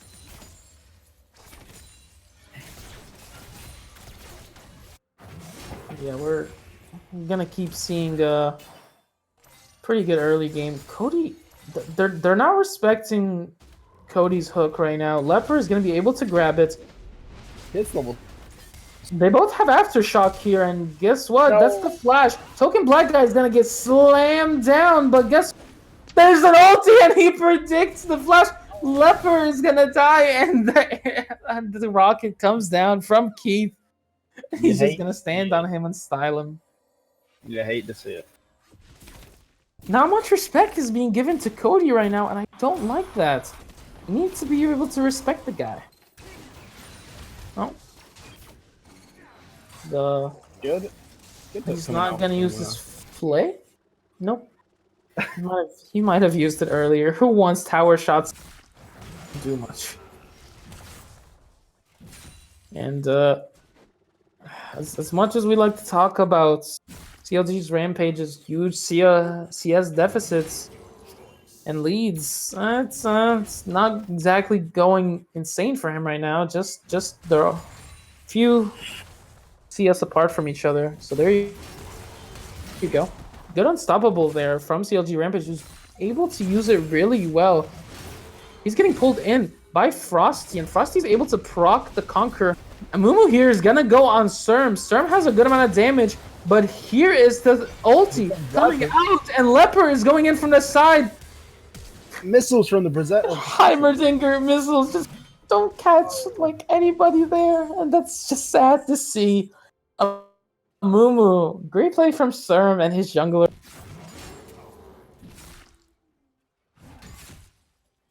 That was something to see. Always something to see. CLG Rampage. I thought he was gonna go in there, but he's being patient. And Professor, you gotta remember, he uses flash there. That means there's no flash on a Heimerdinger that went TP second. Therefore, he's gotta stay. Remember, Frosty does have the ulti. I think he could have maybe gotten one more auto attack and used it there. He did have the flash ready for it. So Drag's coming up. Looks like Leper could be getting caught here.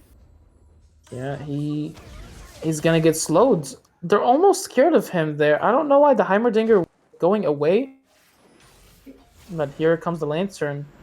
I don't want to see Leper backing off this dragon, being 2 levels ahead of the Amumu here. This is very true, and but they're gonna have 4 people from Sendits going straight to that dragon. Serm is nowhere to be seen around it. Looks like it's gonna be theirs here. And Another dragon taken there, and oh my god, it's the same exact spot for Thresh. I thought he was gonna get hooked again. He needs to stop playing. Can they play on like blue side for once, please, so he can stop getting caught in that one spot. Change your location.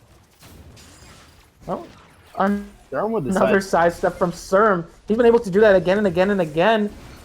That's a good ulti, but I think it was too late. Serm can easily turn this. Professor, he's gonna get killed too. What are you gonna do? It's a Diana. Yes. He's just gonna keep going and keep using it. Can we like please make sure he's not a Smurf? I want to see this guy in gold. I don't want to see him anywhere near IBS. Yeah, Leper here. Gonna clear his bot side and Feed the Dream. Able to get a few kills here and there. And Serm is getting big. He's 4-0 right now. 112 CS. 500 gold bounty. What else you want? What else you want? So this is what I was talking about. I think Serb needs to take this lead that he has, and I think he needs to transition it into the bot or the top lane. And yeah, he's just not. Yeah, you were mentioning how he's not able to use it. Good ulti from the Ornn there to actually be able to clear Thresh, buddy. Okay, that's stopwatch from Thresh. That just it's sadly that's his only stopwatch, and he's just gonna sell it. By the way, he's not making good use of his minions and materializer so far right now. Just used it on one minion, I believe, so far. I've never seen. That's a lot of damage. That's a lot of damage. That's correct. But honestly, I'm not surprised. This guy's 5-0. Give me more damage, sir. I want to. Exactly, dude. There you go. You destroyed the mid lane. Go destroy someone else. Does it not get boring? Looks like he's starting to rift. So the Amumu could walk down and spy this out, though. Stand. They're under the tower here, but the ulti's just gonna get used. Sam is not gonna be able to use his ulti. That is the wrong way, buddy. Doesn't matter because he used literally everything. Amumu, he's coming in, and he steals the rift. Is he able to take it? He took it. He took the rift herald before he got killed. That's a complete win on Syndit. Like only losing the Amumu, rift herald, and getting a nice kill bot. And the tower. And first tower. Yeah, and first tower does go to them as well. And remember when we said it, if Keith gets ahead, this could be a problem. And guess what he is right now? He's ahead. He's ahead. He's ahead. 2-0-2 on this Jinx that could easily wreak havoc all on her own. But yeah, Serm is gonna stay around the mid lane, get his CS. It's almost sad that there could be a way that he could like stay around and give a lot of pressure to other lanes, but he's not doing it. Yeah, he's really missing a lot of opportunities right now. But we do see Leper here. CLG Rampage is going in. Stay frosty. The Ornn ulti might be coming out, and that's a good one right there. Leper's able to go in. Amumu might be going too late here. He's just gonna watch his top laner die, say goodbye, and go back. Looks like the bot lane's roamed up to the mid lane to help take that tower. Diana here. He's under tower. Is gonna get hooked. Ooh, not great. And that is a lot of money going. That's not what you want to see when you look at Feed the Dream. Leper here is gonna be behind him, but I don't think he's gonna want to engage. Yeah, Rift Herald. Shelly's gonna be able to get actually enough proc here around the mid lane towers, and that's pretty huge. And this is just not what you want from Feed the Dream. Yeah, engage on them under tower, but guess what, buddy? Tower to worry about. Here comes the rocket. It misses, but sadly, they didn't even need it. Mountain Drake is gonna be up. Guess where Could be. Sendit's going? They're going straight. Mountain Soul could be really good for Sunday here. Honestly, as we said earlier, there's no bad souls really. Weak. Even that Clouds, that's some nice movement speed after using the ulti. Using that on an Amumu or a Darius in a team fights, or even like a Nautilus. If you can get a game where you have 4 Cloud Drakes on Echo, you can get your ult cooldown to 9 seconds. Okay, now I didn't want to know that information. Like I'm good that it's good that I know it now, but that's horrible. That's horrible. Echo needs to be nerfed. Just so you know, that's more cooldown than in Earth. Why is Echo a champion? Why does he get a redo bind? I want a redo bind too. What the heck? This guy just does whatever he wants, uses ult. Whatever is back. We've been asking for something in the top lane, and guess what? The CC is down. We could have done this like 5 minutes ago, Leopard. And I'm not happy. I'm not happy that you died for it. I'm not. That's sad to see. That is all right. Because Keith is getting Qs right here. It could be a big problem.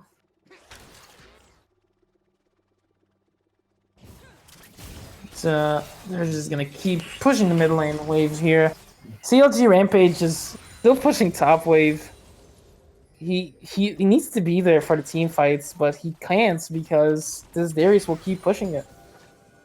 Yeah, and Sindit just keeps pushing the lead.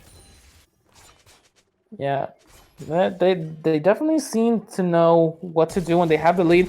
Here's the engage here by Serm. He's using his flash for it. I wonder if he's gonna use his ulti. Oh, is he gonna go in? Nope, not there yet just yet. CLG Rampage does not have his ulti, so he can't engage on this bot lane. And we talked about vision control early in the game from Sendit. They're using a lot of vision, and I gotta love it as a support main. It's nice.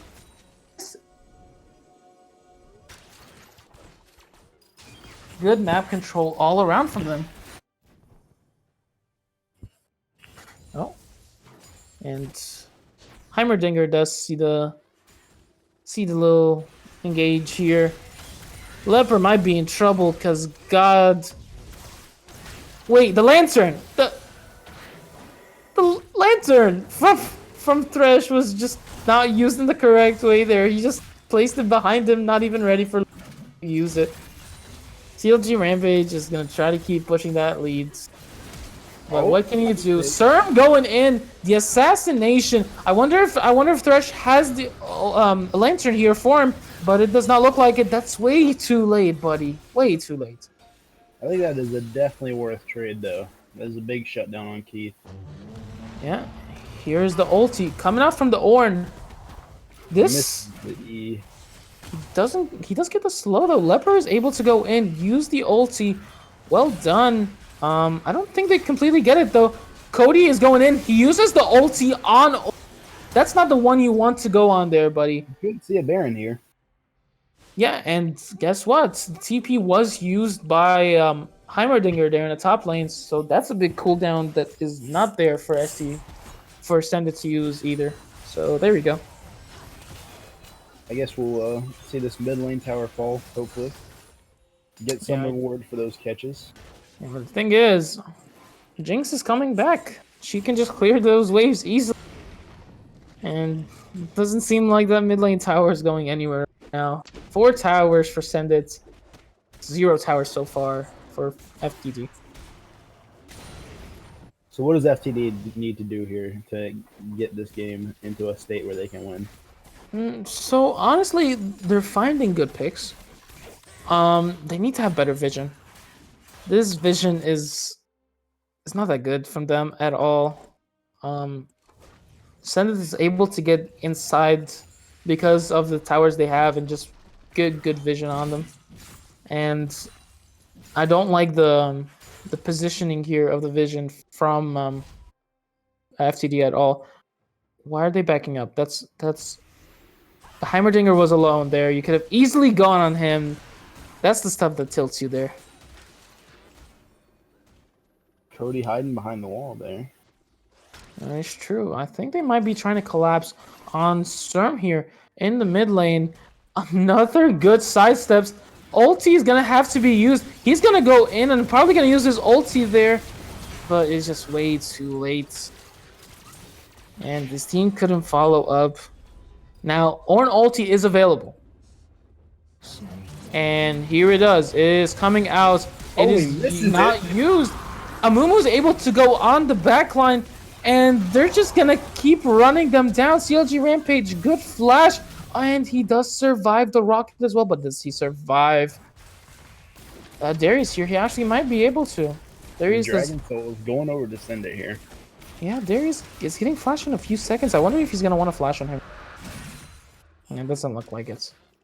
But the Dragon Soul already descended. This is just huge. Huge from them. I think they're just going to go straight to Baron. There's no vision over there from FTD. Yeah, they're just going to take it, and I don't think FTD even knows. I think you're right. I think they get this for free.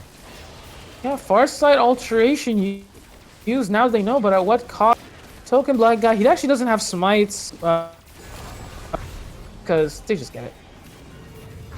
Oh, CLG Rampage. He's going to be able to stop one back, but at what cost? Actually, they could get a little bit more here. Nautilus is going to get caught out. And I think that's all they can get. God, he's so tanky. Oh, I thought Darius was going to come in here and actually help him out. But it was a good idea from Darius. Leave the support alone. Let the man die. So they take away one Baron, but 4 left to go. Yep. Since sadly on the supports who Nautilus, by the way, did go the Abyssal Mask there. Not a big fan of that. I understand Serm is big and all, but that's not something you want to go on Nautilus as your second item after the Knight's Vow. Yeah, I agree. Their only AP damage from apart from Heimerdinger is the Mumu, who's building tank at the moment. Well, he's got a catalyst, but it's I would have rather seen something like a Locket. Yeah, I agree. Maybe even like a Righteous Glory or something, so he can help him engage. I agree, because the only AP damage coming out from FTD this game is the Diana. And while Diana has been able to do a ton of damage, I don't think enough. Send it here is gonna keep it going and pushing down the mid lane. Sadly, top wave and bot wave are not completely pushing. That they are, but not enough for them to actually have somebody from FTD go and clear those waves. So FTD could just wait around mid lane and get ready for team fights. They are getting low though, and Darius is pushing bot lane now, so it's gonna start happening.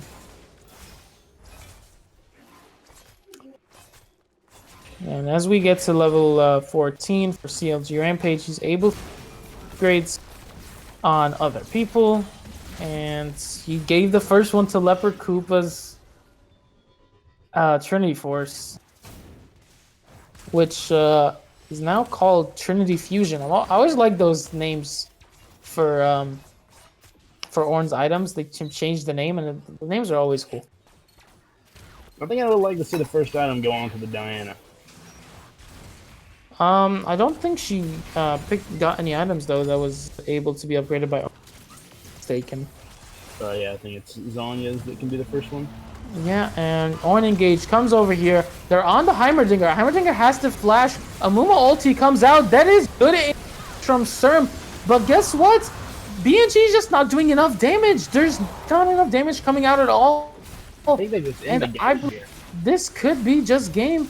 They're just gonna run it down, and might just be GG.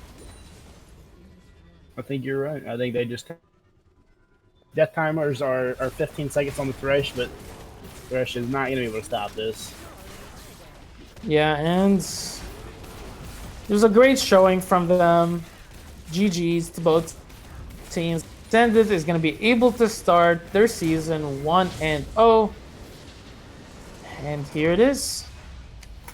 So we got to look now at MVP for Sendit, and I got to look at the bot lane. It's gonna have to be one of the bot lane. I'd love to give it to, because it seems. Actually, can we just do that? Let's just give it to both of the bot, but both of the bot laners. Oh, I think we should. It seems only fair. They worked really well together.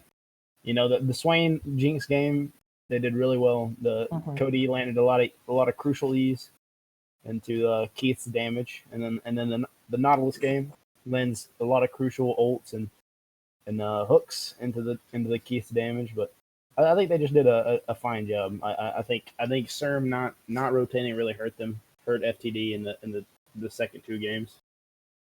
Yeah, and yeah, we just gave a good, nice title to Feathers' rank week.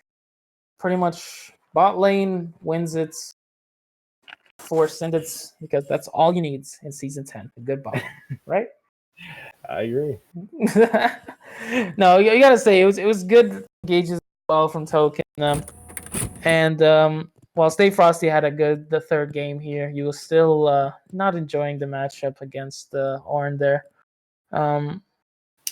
And well, it is true. Bot lane wins games here again. So, anything else for you to say, Pocket, before? No, I'm good. All good. All right. Thank you, guys. Good showing from both teams. Yeah, I would say so as well. And thank you guys for being with us for week 1 of IBS. Hopefully you stay with us for every other week. It's Ibram over here signing out. Have a great one. Later.